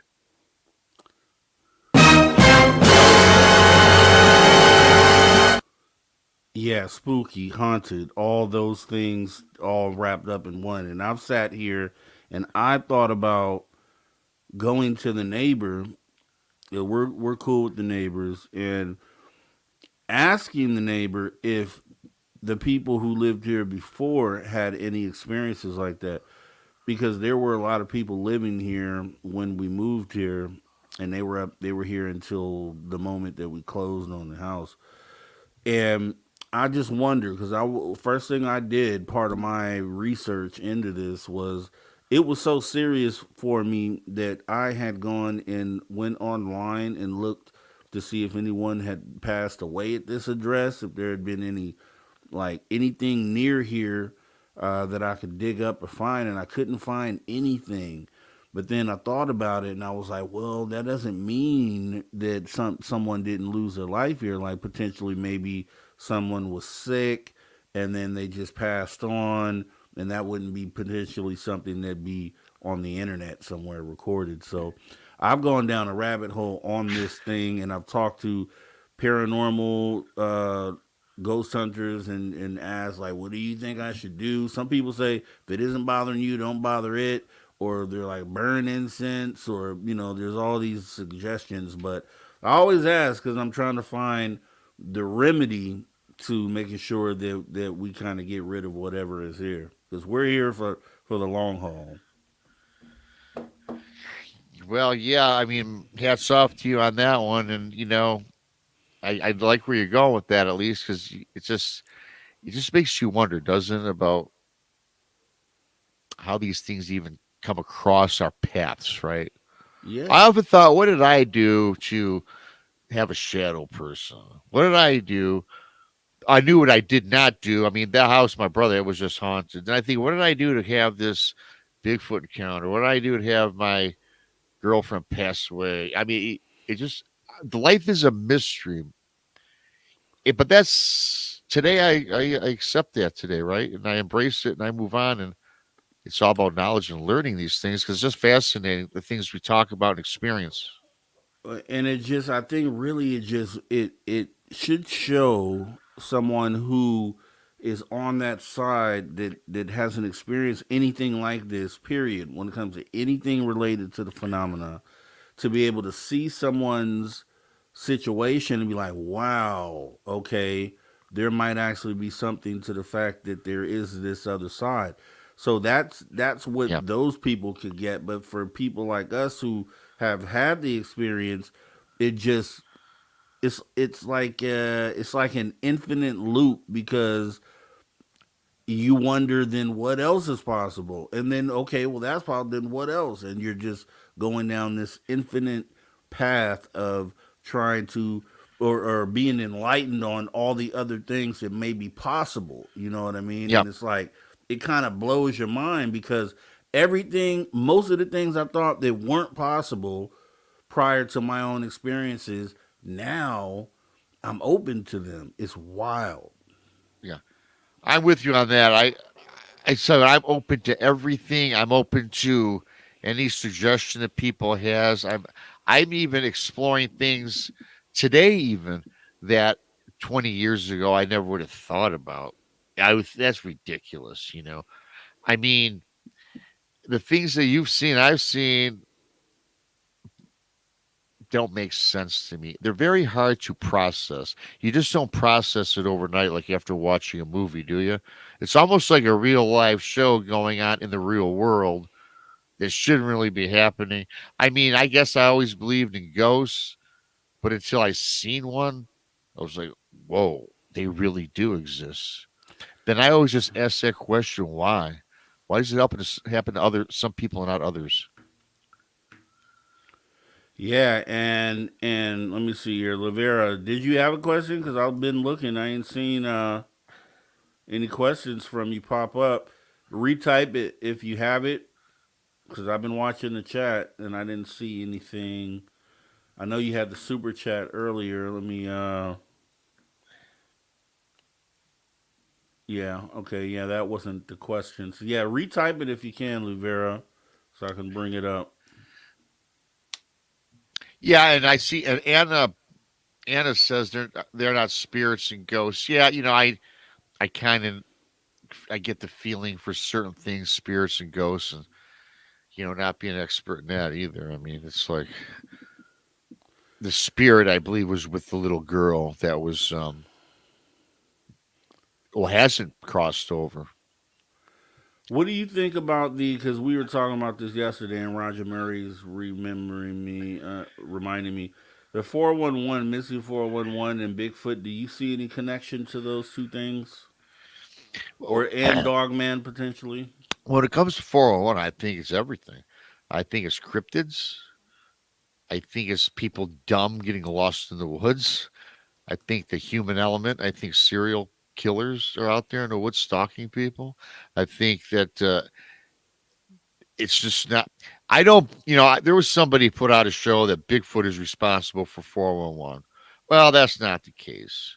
Not for 100% of it. I think it's cryptid, paranormal, the human element. It's all people simply getting lost. Some people have no business hiking. So yeah, I think the 401 encompasses everything. I think people get lost on the other side through portals. I bet you people walk through portals in the woods, Rob, and they're never found again. Yeah, and I haven't really considered that part. That makes sense as well. I believe that. I mean, I believe that portals exist. I believe we can transport ourselves from dimension to dimension, or other beings can. Why not be part of the 411? So, what do you think then on the ET abduction aspect of that? Do you think people are being taken and not being brought back? That's it. Again, that's another part of it. I think I think I believe people get abducted, and I think they're brought back. And yes, in that sense, Rob, why would they not? Some probably aren't returned. I think that's likely. That I mean, if they're taking people, why it would make sense. Okay, they bring some people back. We hear stories from those people because they've been brought back. Yeah. You can't hear the story from the person that wasn't brought back because they haven't been brought back. Yeah, right. So how do you know exactly? So I bet you that's a part of it. There's so much out there in the world today that can be a part of the missing 411. We just mentioned 5 or 6. There's probably a dozen. Yeah. And that's the thing, like that's why I love doing this because you get to talk these things through, you get your mind working, and you get to pose all these different theories, which none of them may be true or all of them may be true, and it's just being able to talk and see what the most logical explanation is. Because I'll say this to you, and I say this all the time. I think that uh, I really think that we'll be able to answer a lot of these questions using common sense and the logic that we have. Like you don't have to have a degree or any of those things to find the answers to what it is that we're looking at. I think that's a good point. I think sometimes we do think too hard, right? Like what we just did today, just threw out some plausible ideas. I mean, that's what I'm all about. And there's nobody right, there's nobody wrong. If Right. somebody believes Bigfoot's flesh and blood, and I happen to think it's paranormal, cool. Let's talk. Why do you believe that? I'll tell you why I think the way I think. There you go. That's how we learn. I'm all about moving forward in this and not going backwards. Too many people are taking one step forward, one step backward. There are researchers doing research for 30 years and still think that Bigfoot's an ape. Well, guess what? That's not a researcher that I'm going to follow. Definitely. Yep. Okay. Well, this is Super Chat, Laverne Lucchini. We're going to ask the question. She's just curious about Bigfoot having a retractable penis, as do apes. Serious question. I'm just saying it gets cold. My opinion is it just not having hair. Thank you for taking my question seriously. Yeah. Yeah. I don't know. I don't Tough know. one, right? That's a tough one to answer. I will say this: when I saw my Bigfoot, I didn't see any genitalia. Let me put it to you that way. It was all covered in hair. Patterson Gimlin, for you, is it real? Yeah, absolutely. All right. And there's also Lavera Lucchini wants to know if Michigan Rob is single. Well, yeah, I am actually. Yeah. Boom. You hear that, Lavera? There's your answer. There's your answer. Says she loves men in bandanas, which I gotta say, man, that's why I was like, I gotta talk to Bigfoot Michigan Rob, Yeah. because I was like, he has his bandana game on Yes. tonight, And Yeah, I always have my bandana, and it's Rob and Rob, so it's like we had to do it, man. I got over 50 bandanas, and it's funny because Dave, I've been on the Dave show several other times, and he always starts the show with everybody guess what color bandana is Bigfoot Rob's bandana tonight. So we get a kick out of that. But yeah, it's become my trademark. Yeah, in fact, me too, I'm coming me out. too. Hey, listen really quickly. I'm coming out with actual BMR bandanas with like my logo on them. So they'll be ready. I'm still working on that because everyone asks me, Rob, you got to have a logo with your bandana. And I said, yeah, it's a great idea. So that's going to be coming out soon. So I can't wait for that to happen. Yeah, you gotta hit me up on where you're getting that done, man. And I will. Yeah, I tell you, well. it's been a trying episode. I'll let you know. I'll leave it at that. I'll let you know, buddy. No problem. Okay, for sure. Well, please, I mean, everybody knows where to find you, but please go ahead and let them know where they can pick up more information on Bigfoot. Yeah, Michigan Rob. Thanks, you guys. I am Bigfoot Michigan Rob is my channel, and I will say this: I'm about 180 subscribers away from hitting the 4,000 mark. So if you're not subscribed already, I would appreciate that. Let's go. I've also written a book. It's called Bigfoot Michigan Rob Presents True Cryptid Encounters, Book 1. You can find that on Amazon. That's a collection of 40 or 45 encounters from witnesses that emailed me or talked to me personally, where I turned their encounter into a reality for the public. Because, again, like I spoke about earlier, I do this for the people, and these stories are in anonymity. And they're so happy that I did that for them to have their story told in another media fashion instead of coming on a show. And so that book is out there. Bigfoot Michigan Rob for all social media platforms, Twitter, Instagram, Facebook, all that stuff. All right. Well, been a pleasure, Bigfoot Michigan Rob, finally meeting you. We'll definitely do this again. This is kind of, impromptu, but I'm glad we did it. I'm glad we got this one out the way. So I'll be hitting you up pretty soon. You have a good rest of your night, and take care. All right. Thank you, man. Later. Bye. All right, guys. We're going to go ahead and pause for the cause and get ready to hop into the last break of the night as we get ready to go into the third and final hour of Spaced Out Radio After Hours. I want to thank Dirty Filth also for coming through to do the artwork tonight, man. It's been appreciated. And with that being said, we'll see you guys in about 5 minutes.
Yo, yo, yo, yo. Welcome back to Spaced Out Radio after hour number three, with me, your host, Mr. Rob G. Want to thank our guest for tonight, Bigfoot Michigan Rob. Really cool dude. Glad I got to meet the guy. I've always seen him on here, seen him in the chat, and just wondered when we would be able to hook up. And we did that tonight. So, been awesome. Do appreciate you guys sticking through here. And as we get into hour number 3 here, we're going to actually be joined pretty soon by Travis Moose as we get into the paranormal report. So while we wait for Travis to come through, let's check out a couple of these Spaced Out Radio commercials. We'll start with the We Don't Have Ugly swag. Make sure you guys go to spacedoutradio.com/shop and get any of the stuff you see on this commercial. Hey everyone, guess what? We do not have ugly swag. We have Spaced Out Radio gear that you're going to want to wear. Why? Because no one wants to wear ugly clothing. So head on over to spacedoutradio.com and go shopping today. You'll be glad you did. And it's a great way to support our show. Once you get your gear, send us a picture of you rocking out in your SOR swag. spacedoutradio.com, shop there today, and make yourself look good. Right. And also the Reno trip, right? Less than a month away. I remember when this first came up, it was first announced. We were like 9 months out, at least. We were roughly 9 months out. It seemed like it was so far away. Now here we are. We're like 3.5 weeks away from the Reno fan party. So there's still time for you guys to go ahead and get some tickets and get signed up. I think they're even selling tickets at the door. But let's go ahead and check out the commercial for that as well. If you love your woo, it's time to make a commitment to the 3rd annual SOR Fan Party. This time, we're heading to Reno, Nevada and the Silver Legacy Casino and Resort, May 10th through 12th, 2024. Tickets are $60 or $100 for VIP. With that, you get a free radio show. You get to hang out with celebrity guests from Spaced Out Radio, including our team, who are coming to hang out with you. You get to meet the entire team, like Science Bob, Merle, Melinda Leslie, Geraldina Roscoe, and more. It's a weekend packed with adventure, and we want you there. After all, we're doing this for you. Find out more and get your tickets at info@spacedoutradio.com and book your hotels today at the Silver Legacy Casino and Resort in Reno, Nevada. Come join us for the SOR Fan Party, May 10th through 12th, 2024. All right. Hope to see you there. Hope to see you there. For all those who are going to be there, it's going to be an awesome time. We're going to be doing live shows on Friday. So we're going to kick it off with the live show. Jessica, myself, and then Dave Scott. Then we're doing like an hour each. Then as soon as the live show is over, we'll be jumping into the VIP party. So Friday night, we will be VIP partying for all of those who are going to be able to attend Reno. For those who won't be able to attend Reno, definitely want to make sure that we get you guys to tune in on that Friday. And like I said, maybe you have a little mini SOR fan party, gathering at your home, right? And then we'll bring you up on the screen. We'll do like a live where you can join the show or something like that, where you can come up and kind of say hey to everybody else that's down there. Maybe we could work something like that out. For those of you that are coming, bring your SOR swag. Definitely bring your SOR swag. I'm not sure what the contents of the swag bag are at this point. I'll check with Dave and see. But I definitely want to make sure that you bring your stuff. And maybe you can get a Dave Scott autograph. Who knows? Maybe there'll be some pens on hand. And Dave Scott can go ahead and sign your Dave Scott panties and Dave Scott draws, right? Because those are in the SOR store. You have a few weeks to get them. If you order them now, whatever you order should be here, I would think, before Reno. Don't hold me to it, but I would think 3.5 weeks should be decent enough time to get your merch. So please consider that. All right, so with that being said, still waiting for our guy here. So he should be here pretty shortly. So this is what we'll do for now. We'll go ahead and jump into some Lon Strickler, PhantomandMonster.com. Go ahead and read a story from there, and then we may have our guy Travis Moose in here by then. So let's go ahead and see what we can bring up. Give me just a second here as I do this.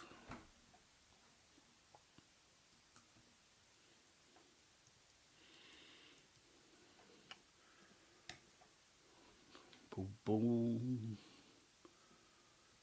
All right, and this kind of goes actually along with what we were talking about today.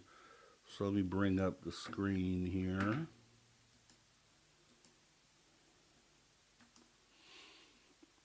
All right, so I'm going to go ahead and bring this story up real quick, and we'll read it out as we wait for our guy here. Give me just a second.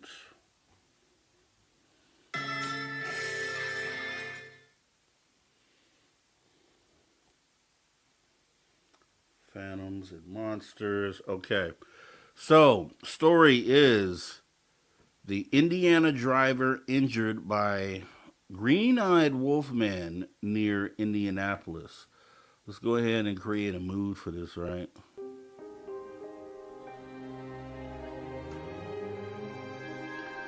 All right, so as it goes,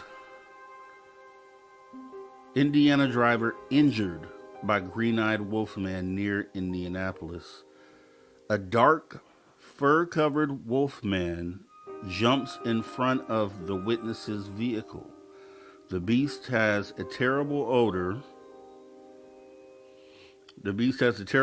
Deep green eyes, and a long snout.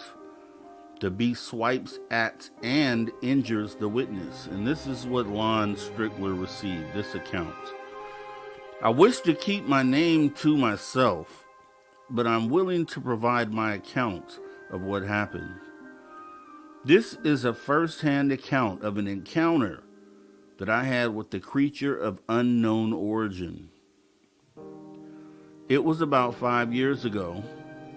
Late night, I went for a walk in the dark to clear my head one night when I got the feeling that I was being followed. Before I could say anything, a dark, fur-covered creature lunged out of the nearby bushes. It looked like a large man crossed with a wolf. It had deep green eyes and an elongated snout. The thing smelled like a rotting deer carcass, and it was very heavy.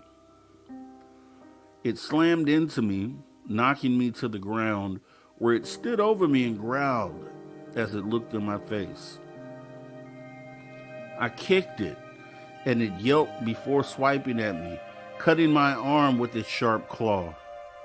I was sure it was going to kill me, but then a noise similar to a car with a broken muffler backfiring scared it, and the creature ran away.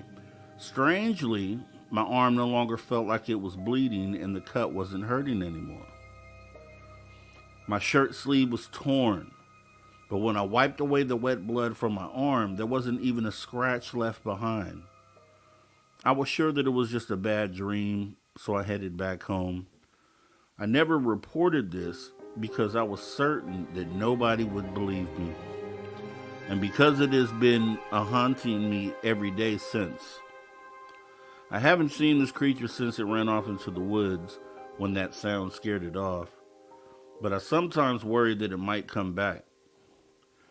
I also don't know why the scratch on my arm was gone moments after the thing ran off. Everything I found about it online has said it was a werewolf, but I don't think those things are real. It also isn't like the Dogman or any other similar kind of creature. If you've heard anything like this, I would be interested to hear about it. Thank you. And the note on this is that this incident occurred in the Indianapolis area. No location specifics were offered since the witness wanted to remain anonymous. The blood may have already been on the creature's claws, and transferred to the witness, even though the sleeve was cut. The green eyes are unusual for a canine. Maybe it was a shapeshifter. Your thoughts are welcome. Lon. All right, we're going to get into another one here. 3 U.S. Army Infantry Bigfoot encounters at Joint Base Lewis McChord, Washington. 3 brief but interesting Army Infantry Bigfoot encounter accounts that occurred at or near Fort Lewis Army Base, now Joint Base Lewis McChord, in the 1960s, 1970s. In 1966, in Pierce County, Washington, at Fort Lewis Army Base, which is Joint Base Lewis McChord, my sighting occurred on February 27, 1966, while stationed at Fort Lewis, Washington.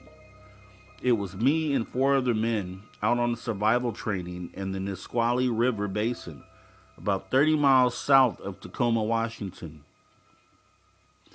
We decided to go to the river that day to catch some fish. As we approached the river, we could see the creature was kneeling by the water. Then, as we walked towards it, the creature stood up on 2 legs and looked at us, then turned and walked into the river and swam easily to the other side. When it reached the other side, it turned towards us and looked for about 10 minutes. Then it turned and walked into the forest. The thing that got our attention was the way it moved. It walked for about 8 yards on 2 legs, just like a man. We stood and watched it. I would say initially it was only 10 to 20 feet from us. We could see it very clearly. We could see it very clearly where it stood. It was 8 feet tall and had kind of reddish brown hair covering most of its body except for its hands and face. The head was the shape of a man. It appeared to have no neck. The mouth was large with protruding lips. We saw no teeth. It did not bare its teeth. Its nose was quite large and lay flat against its face. The encounter lasted 20 minutes, and not once during this time was there any sign of aggression. It seemed more curious than aggressive. We returned to our camp more amazed than fearful. Now here's another one from Fort Lewis Army Base in 1978. My name is Carol, and I'm about to tell you about my domestic partner, Tim. He is in the 9th Infantry Division, 3rd Battalion, 47th Infantry Combat Support Recon Platoon in North Fort Lewis. He was an aggressor detail in the Mount Rainier training area. It was late one night, and he wanted to get off alone.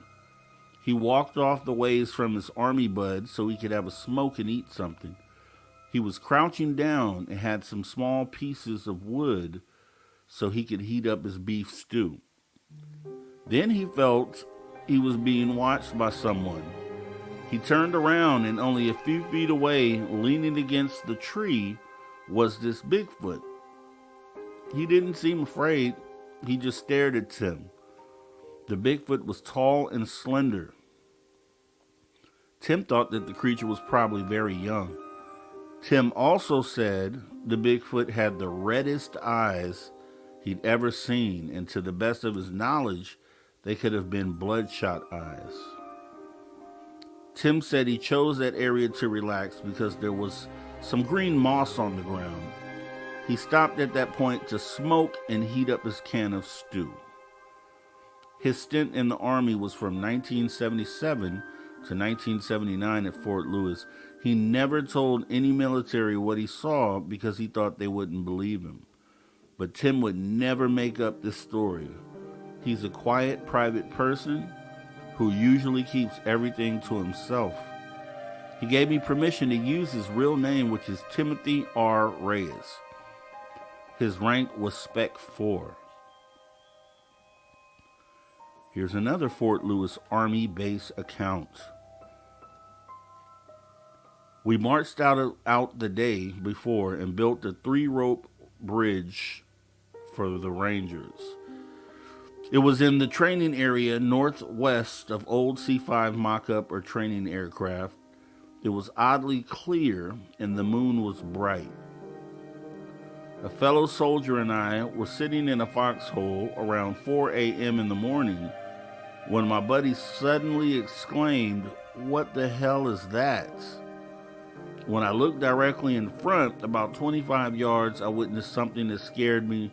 It was a human form, 7 to 8 feet tall, walking with a slight hunch about the shoulder and making a low grunting noise. This thing was just unbelievable. There was a slight musky odor, but not too bad. It smelled like a wet dog. Anyways, my friend and I told our story to our squad leader, and he just laughed. He spoke to our first sergeant, and we were known as, quote, the 2 Bigfoot hunters after that. We wouldn't mention it anymore. But listen up, folks. There are things out there on the base that are unimaginable. I always said that I would have to see it to believe it. Well, guess what? I saw it. Ladies and gentlemen, that is a couple stories from Lon Strickler, PhantomandMonsters.com. Make sure you guys go over and support the channel, the website as well. Website has a lot of awesome stories there. The YouTube page, he actually goes over some of these accounts, so make sure you guys go out and support Lon Strickler and PhantomandMonsters.com. With that being said, we're going to go ahead, as you see on the screen, we're going to be joined by the paranormal reporter with our guy Travis Moostus. So let me go ahead and bring the gentleman in for the night. Travis, how are you tonight? Hey, thanks for having me, man. I'm sorry I showed up a little bit later. I got confused with the dates time and this time. So You're good, man. I do it all the time. So, yeah, it's all good. So, Travis, man, okay. We had a show today, and I guess we could kind of I just wanted to ask you this, because the guest we had Bigfoot Michigan Rob on, and he was talking about some of the First Nations, some of the Native American tribes look at Bigfoot as a protector of the people, and then some look at Dogman as protector of the people. Do you have any experience with either one of those as far as what maybe your tribe believes as far as that goes? Yeah, actually, I've talked a lot of times about how a few ceremonies that I've been involved in. One second, Travis. Is there something happened to your voice? Maybe try leaving out, come back in.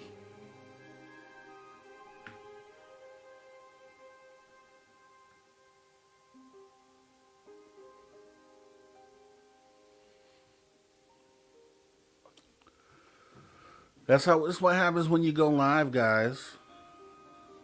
Live is not an easy thing. Let me just tell you that. Being live is not an easy thing. It's not as easy as it seems.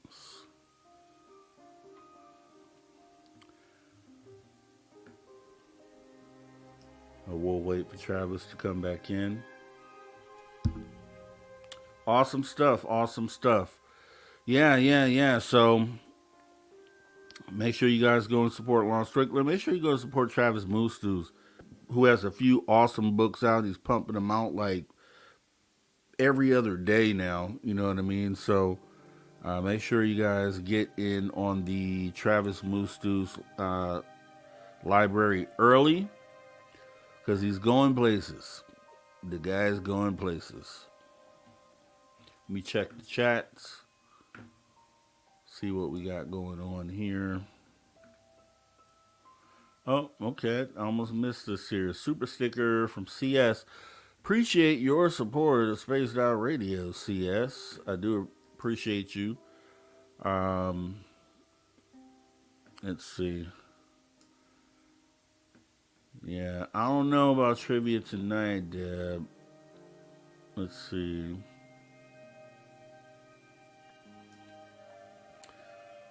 Toot, toot, toot. All right, here. Let's give it a shot here.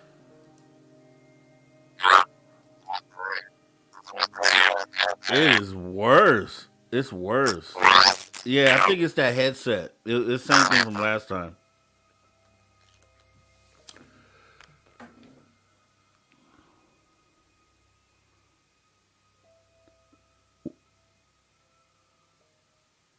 Now I can't hear you.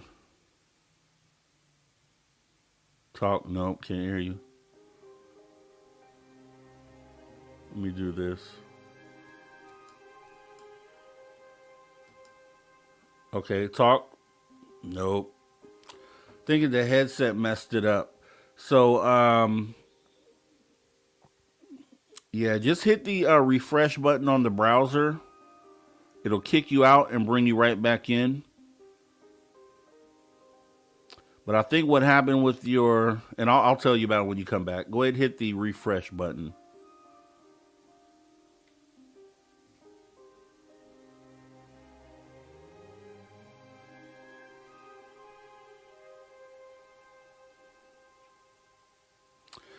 Yeah, I think it's just an issue because he had the headset connected and then now he disconnected it. So he has to kind of refresh it again.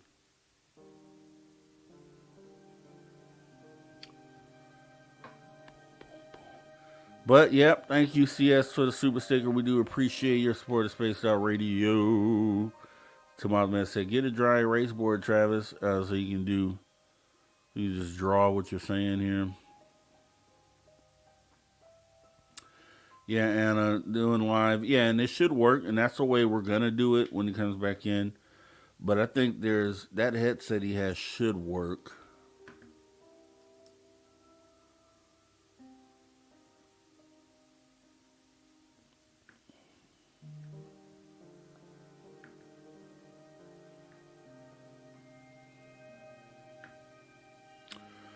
Yes. So I'm looking through the chat. If anybody has anything to say, any questions or anything, go ahead and ask them while we wait. And I will answer them.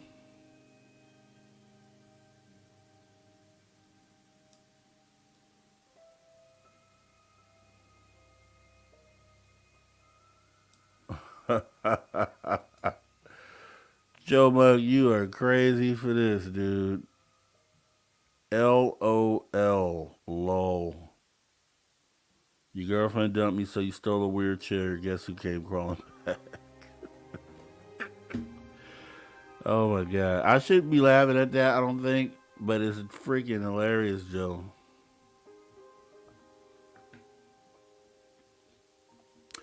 That's the kind of humor I like. I like all humor, but that's pretty funny. Ooh, you want to go there, Derek Galloway? Prayers is all I have to say. One word, prayers. That's it. Prayers, healing energy. Was that 3 words? 3 words for you. Prayers, healing energy, and yeah.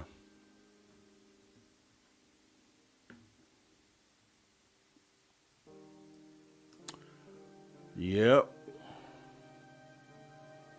Blue Cruise, thanks for coming on in. Saying, hey, tomorrow, man, you're welcome. SOR After Hours on the weekend is my woo fix.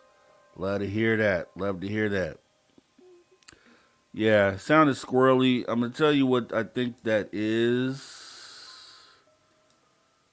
You think it's 2 things at once? I think if he unpairs it and then repairs it back to that device, whatever device he's using, I think he'll be okay. I used to do troubleshooting way back in the day, so I think if you start off with doing that, the easiest thing first.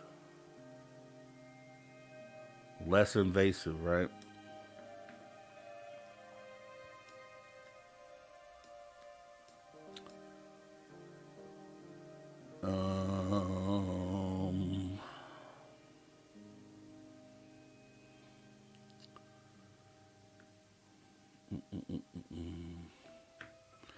Yeah, it should work. It should work, Paramore. I think that's all that's wrong because this headset is brand new. But hey, guess what? We're hanging out with each other right now. It's awesome, and we just keep moving. We keep the thing going and let Travis work through his stuff. Maybe we can get into.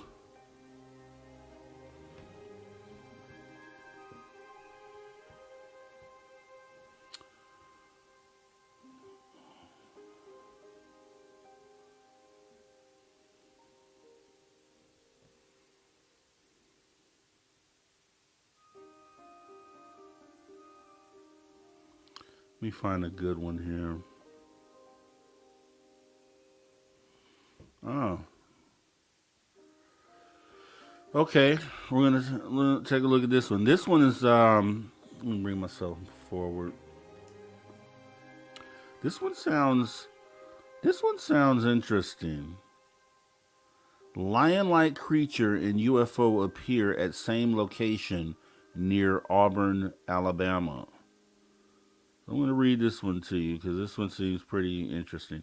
So, a retired security guard describes two incidents at the same location but a month apart. First, he sees an African lion-like creature cross the road. Then he later sees a triangular UFO. A month apart. And this is what Lon Strickler received, the story he received. He received the following account. It says, I wanted to share something with you. I'm 71 years old, and I've done a lot of security guard work. I go to work about 9 o'clock at night when I was working, and there's just one stretch of the road in Alabama that it's like, you're going to think I'm nuts. I've always been kind of a believer, but I never really seen something so solid.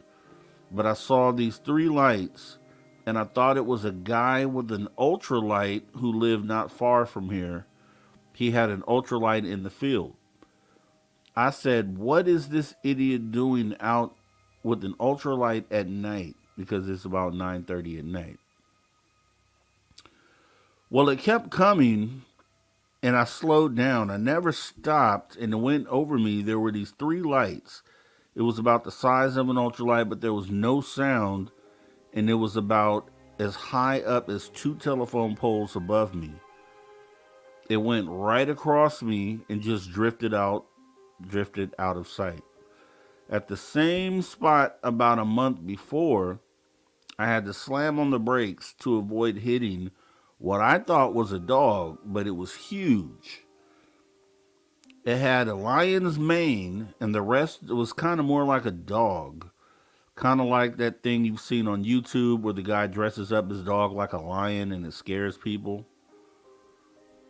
He was coming from the same direction as this triangular thing, but was but a month or so before.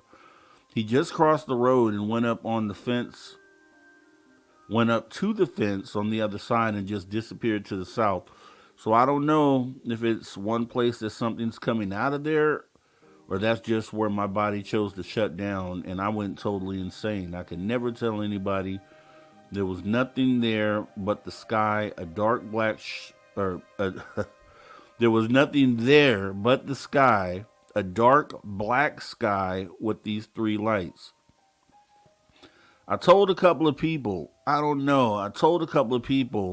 when I got to work what I saw, but they know I'm crazy, and then they thought I was nuts.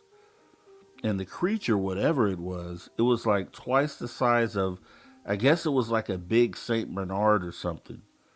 And it looked at me and just went across the road, up the fence, and it was gone. And this all happened in the exact same spot on this road. I know where it was, and I don't know if it's correlated, but at the same time of the night, I was on my way back to work because I had a schedule I had to keep. I live about 250 miles from there now. I live down on the Gulf Coast. This happened in the middle of the state, not far from Auburn, Alabama. Okay, that's awesome. Awesome little story there. Let's go ahead and see if we could find a good one here.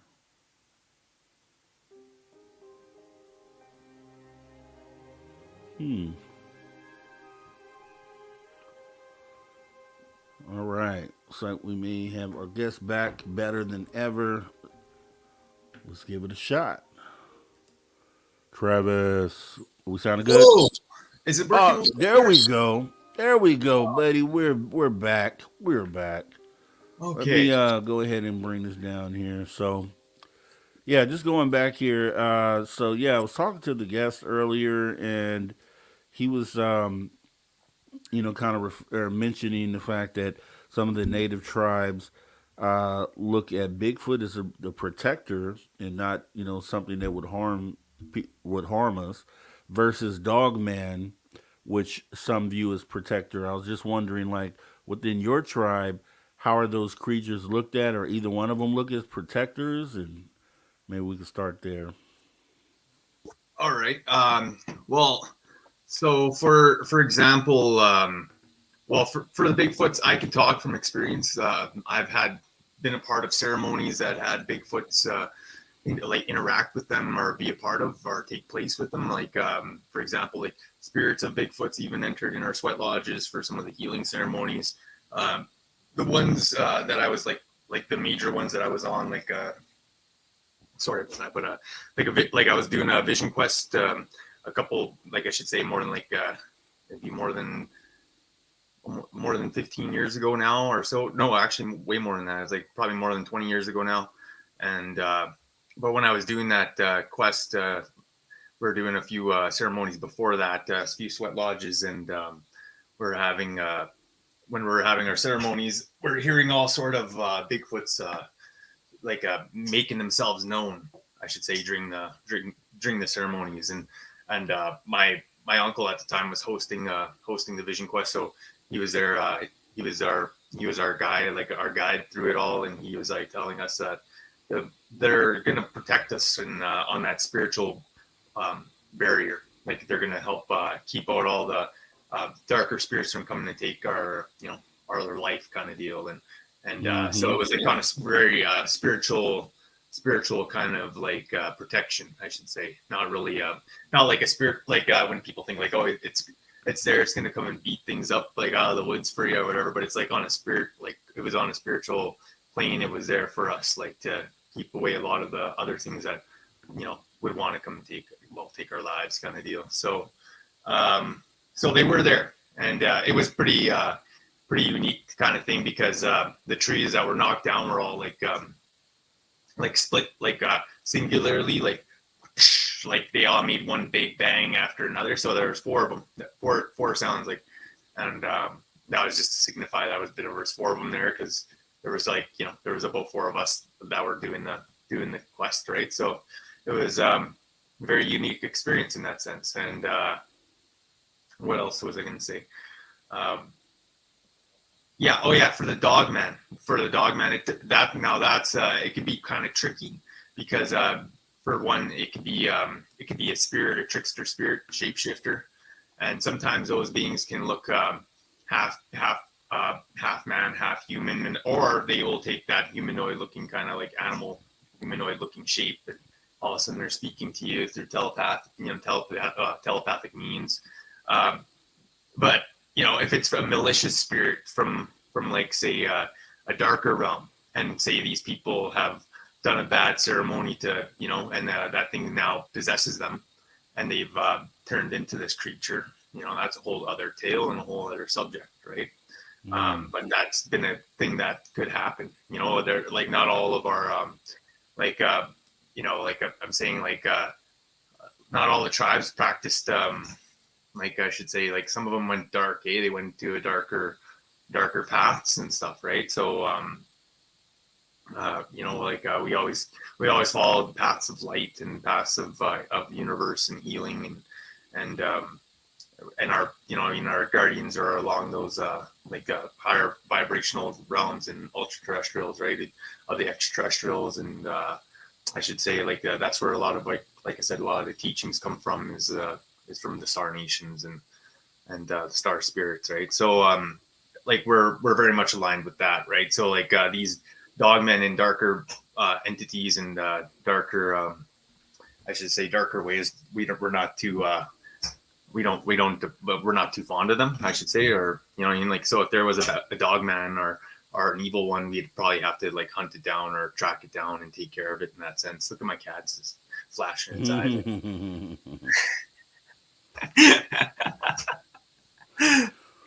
Well, let me ask you this. So that was an excellent answer as well. Do you have you had? 'Cause I know a month or so ago, you had been catching these awesome things on camera. Have you had? Have you been out lately? Have you had a chance to catch anything new or? Yeah, not as of like not the cap. I'm gonna be getting more footage though, but I haven't really had time to be spending like outside too much. But like for as of lately, it's been very much like an overcast over area, so I've been getting a lot of like rain and mixed like winds and stuff like that. So it's been kind of interesting. But the days that it is clear, a lot of aurora borealis going on and northern lights like you know happening. So I get a lot of that, but. You know, the people like that were keeping watch with me, they tell me like, they're like, yeah, I had a flyby the other night and stuff like that. So, you know, it's still active. It's just, I haven't caught any yet. So I'm going to be doing a lot more of that this week though. So, you know, we'll see if I can get something on camera for next Sunday. Yeah, that would be awesome. Especially even with the aurora borealis. I mean, we don't get to see that down where we are. So it would be awesome to just even have video of that. You know what I mean? And yeah, you and Dave Scott are the lucky ones, and Filth, you guys get to see that. We don't. I was just gonna say, yeah, I had this real sweet image of one, and it looks like this twisting dragon in the sky. It literally looks like a dragon. No manipulation done to the photo at all. I was just like, look at that beautiful green dragon there. You know, it's just yeah, it's epic. So I gotta show. I'll probably send that one. I'll bring that on next week to show anyway. You know, I'll bring that. Okay, and Anna wanted to know early. She asked earlier. I don't know if I have the question up here. She just wanted to know what tribe you were from. Yeah, I'm we are the Neo and Neowak, the people of four directions of the universe, and but what society called us over time, like they named us the Cree people, and we never named ourselves that. That kind of, like I said, that was kind of given from the modern day society, or I should say, there for what they call us in history, because like I don't know what we still don't know what that stands for, like Cree. I think it's a French word or something, but like I said, we know what we are. We're called the Neo and Neowak, and yeah. So I just figured I'd mention that, and yeah. So Neo and Neowak. Yeah, Neo and Neowak. Yeah. Neo and Neowak. Okay, I got it. I got it. It's in here now. Yes. And Neo is four in number 4 in our language. So I just figured Neo and Neowak. Okay. Castle Dude wants to know if you could a beaver man exist? Do you know anything about a beaver man? You know, like, you know, there is that kind of there's like tales like that, right? But it would be like the guy would actually transform into like a real beaver. He'd just be a beaver and just kind of like go into the water. You know what I mean? And then like there's other people who have a spirit of a beaver man, and like they're very like very much connected with those. He's just slapping my necklace. But anyway, those people are very much connected with like I should say the beavers in the ponds, and like I should say, like, you know, it's just like their spirit animal in the sense. So you know, it's which is, you know, very good spirit animal to should have, and you know, and but as I was saying though, like, you know, that is like a tale that some people like do turn into some of these like other kind of animals out there, and have that kind of, you know, I should say they're able to go amongst the animal society, or at different enter different kingdoms like that, right? And switching bodies and switching, but like I said, they just become like, from a human being, they just become like a beaver or whatever, mouse or something, you know. Bananas. So outside of that, did you have, I mean, what's the latest? Do you have anything? What are you into? I know you got the new book. We talked about that. What is the latest? Like, do you go anywhere to promote the book, or like do you have anything that you set up for like a press run? Yeah, so other than like taking them to like local areas like flea markets or like selling them out of the back of my truck and stuff, I do have a few gatherings lined up. Like me and Phil were talking about getting a table together and for July 14th, I believe, or something like that it was. But before that, even June 21st of this year is the centennial, so 150 years of the Treaty 8 being signed. My great-great-grandfather, Edmund Mustis, had signed the treaty in June 21st, 1899. So wow. Yeah, so like I'm gonna be there honoring that, and I'm gonna have a little table set up there with paintings and like all of the books, and I'm gonna even have like a little cosplay going on of me as of the main character. I'm building a suit for it, so I'll be there signing books in the suit, and yeah, it'll be kind of cool, right? I figured. Heck yeah. So, and Dirty Filth was on earlier tonight, so I forgot to. I don't know. I don't think he knew you were coming in tonight, but it was awesome last week, man. We got to hear from Filth. The perspective on the art. I think it was a really awesome show that we did last weekend. What were your thoughts leaving out of that? Have you had a chance to watch it back? And how do you feel about what we did the other week?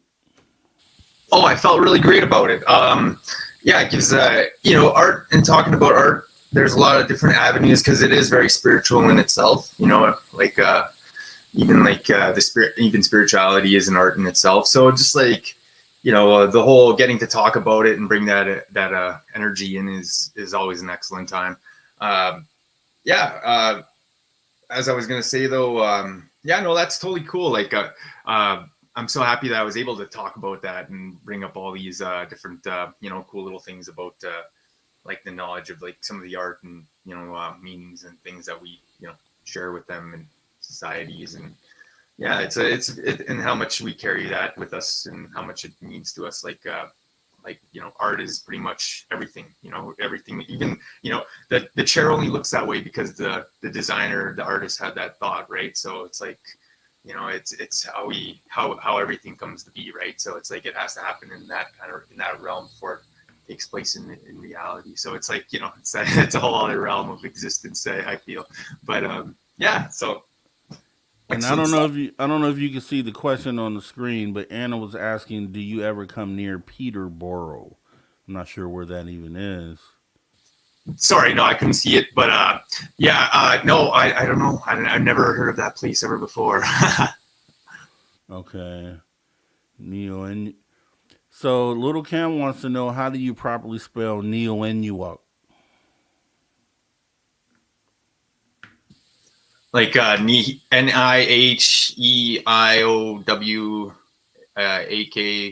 something like that. It's a long word, but like I said, that's just like I should say like that's just like using our English alphabet to make it up, right? We wouldn't necessarily write it like that. It would be more like kind of like triangles and little circles and like kind of, it's a different kind of writing, right? So it's just just look up Nia, and right? Like just sound that out and spell that out, or just go type in Cree. But it is. We spell words very differently. Even all the languages, there's like how many different types of Crees? You get different dialects. You get Y dialects and different kind of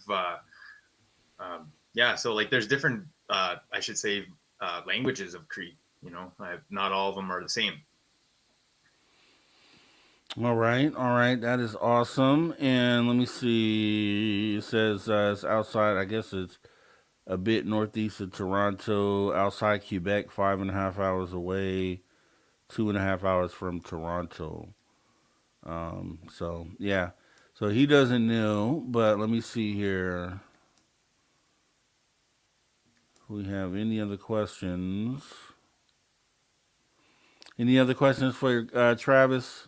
It could also be spelled like Neyo, Neowak. Like there's Neo, and like there's a bunch of different ways people said it, pronounced it, and said spelled it. But you go look it up. There's I'm just trying to remember what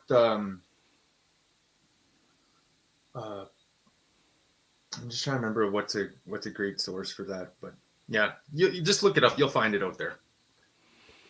Okay. All right. And so, yeah, let me go ahead and do this, Travis. I want to know if you have anything interesting that you want to let the audience know. Because right now we got about 7 minutes, and it gives us time to go ahead and get it wrapped up. Oh yeah. So yeah, everything's like I said, it's spring, so all the bugs and everything are coming back. So and I'm seeing all the birds and everything. So it's just a matter of time before I get back out in the woods and start getting some of these areas checked out again and start inspecting some of these things myself. For what people were saying, like when they were saying there's these things walking or following them in the woods and stuff. I've been looking at these areas and wanting to get more deeper and checking some of this stuff out myself. But yeah, no, that's what's been on my mind. And and like I said, getting more of the captures of the beings that are flying above, the visitors from above, and they're always around. And it's a spectacular time. A lot of anomalies happening all around the world, and just to keep your eyes out for that. And it's an excellent time to be alive, everyone. Stay happy. And thank you for watching and tuning in. And you have, like you think you said it best. I mean, there really isn't a lot of action or a lot of activity, it seems like, in the first part of the year. So here we are, this is month 4. We're in spring. Things are heating up. People are going out, getting outside. So I guess we probably, and I'll say this. As far as just sightings and things go, I think that it feels like activity should be picking up here just in the conversation in general, because it's been dead all year. We haven't really had any big news come through, but I actually predicted this. I said at the end of the year, we did the resolutions for 2024, the look into 2024, and I felt like it was going to be a slow start to the year. And I figured right about April is when we would have started getting something. So that lines up with what people are experiencing when they're going out, because they're getting outside and going into the woods. And so things will start to pick up, more sightings on cryptids and things like that. So I think things should probably start ramping up from here. So I don't know how you feel about that. Oh, Travis is frozen. Okay, that's okay. If you can hear us, Travis, that's okay. We'll go ahead and get ready to wrap this up. We got like 4 minutes left here. And, it's not, look, if we could barely live stream right here on Earth, that's what I'm talking about, the moon, dude. Like, are you sure we had a live broadcast from the moon in 1969? Flawless live stream, or broadcast, I guess you'd call it, from the moon on a one-shot thing, no hiccups, but then we can do a live stream in 2024 and run into all sorts of issues, right? I don't know. It's just a theory. It's just something I'm thinking about. But I don't know. All right, guys. So here's what we're going to do. We're going to go ahead and get ready to get up out of here. We got like 2 minutes. We'll fill those 2 minutes in, rocking these commercials a couple more times. And then we're going to go ahead and wrap this thing up. So let's start it off with Reno and then do Ugly Swag. We'll do it in reverse. Here we go. If you love your woo, it's time to make a commitment to the 3rd annual SOR Fan Party. This time, we're heading to Reno, Nevada and the Silver Legacy Casino and Resort, May 10th through 12th, 2024. Tickets are $60 or $100 for VIP. With that, you get a free radio show. You get to hang out with celebrity guests from Spaced Out Radio, including our team, who are coming to hang out with you. You get to meet the entire team, like Science Bob, Merle, Melinda Leslie, Geraldina Roscoe, and more. It's a weekend packed with adventure, and we want you there. After all, we're doing this for you. Find out more and get your tickets at info@spacedoutradio.com and book your hotels today at the Silver Legacy Casino and Resort in Reno, Nevada. Come join us for the SOR Fan Party, May 10th through 12th, 2024.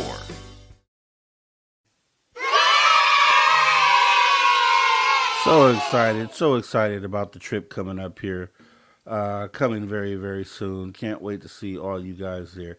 It's going to be fantastic.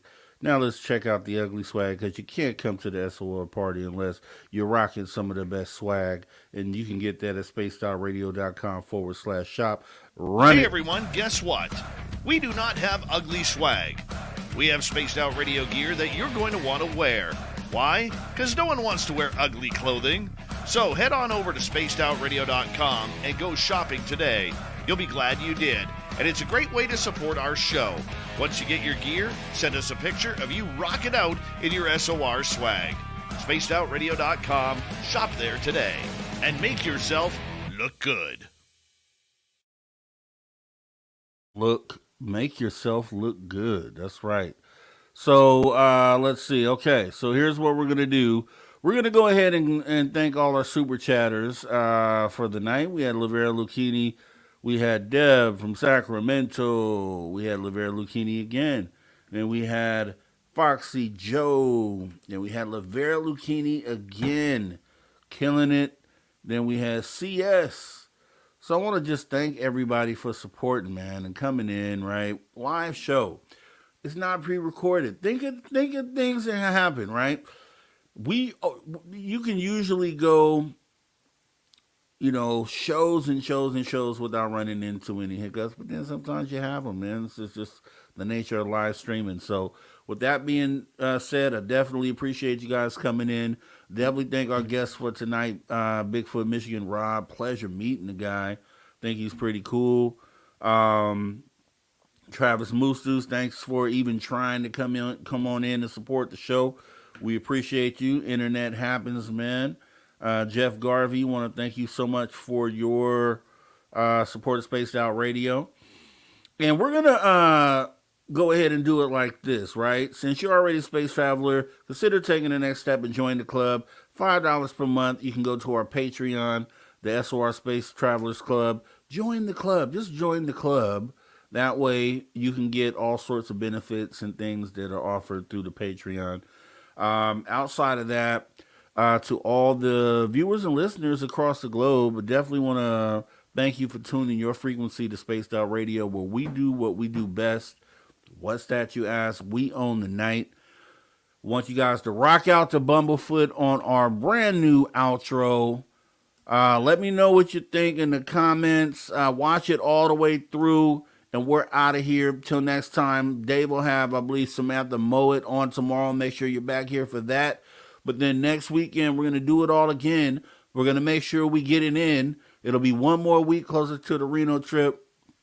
We're going to have an awesome time. Not because I'm awesome, because you're awesome. So with that being said, you guys have a great rest of your night. Until then, take care. We say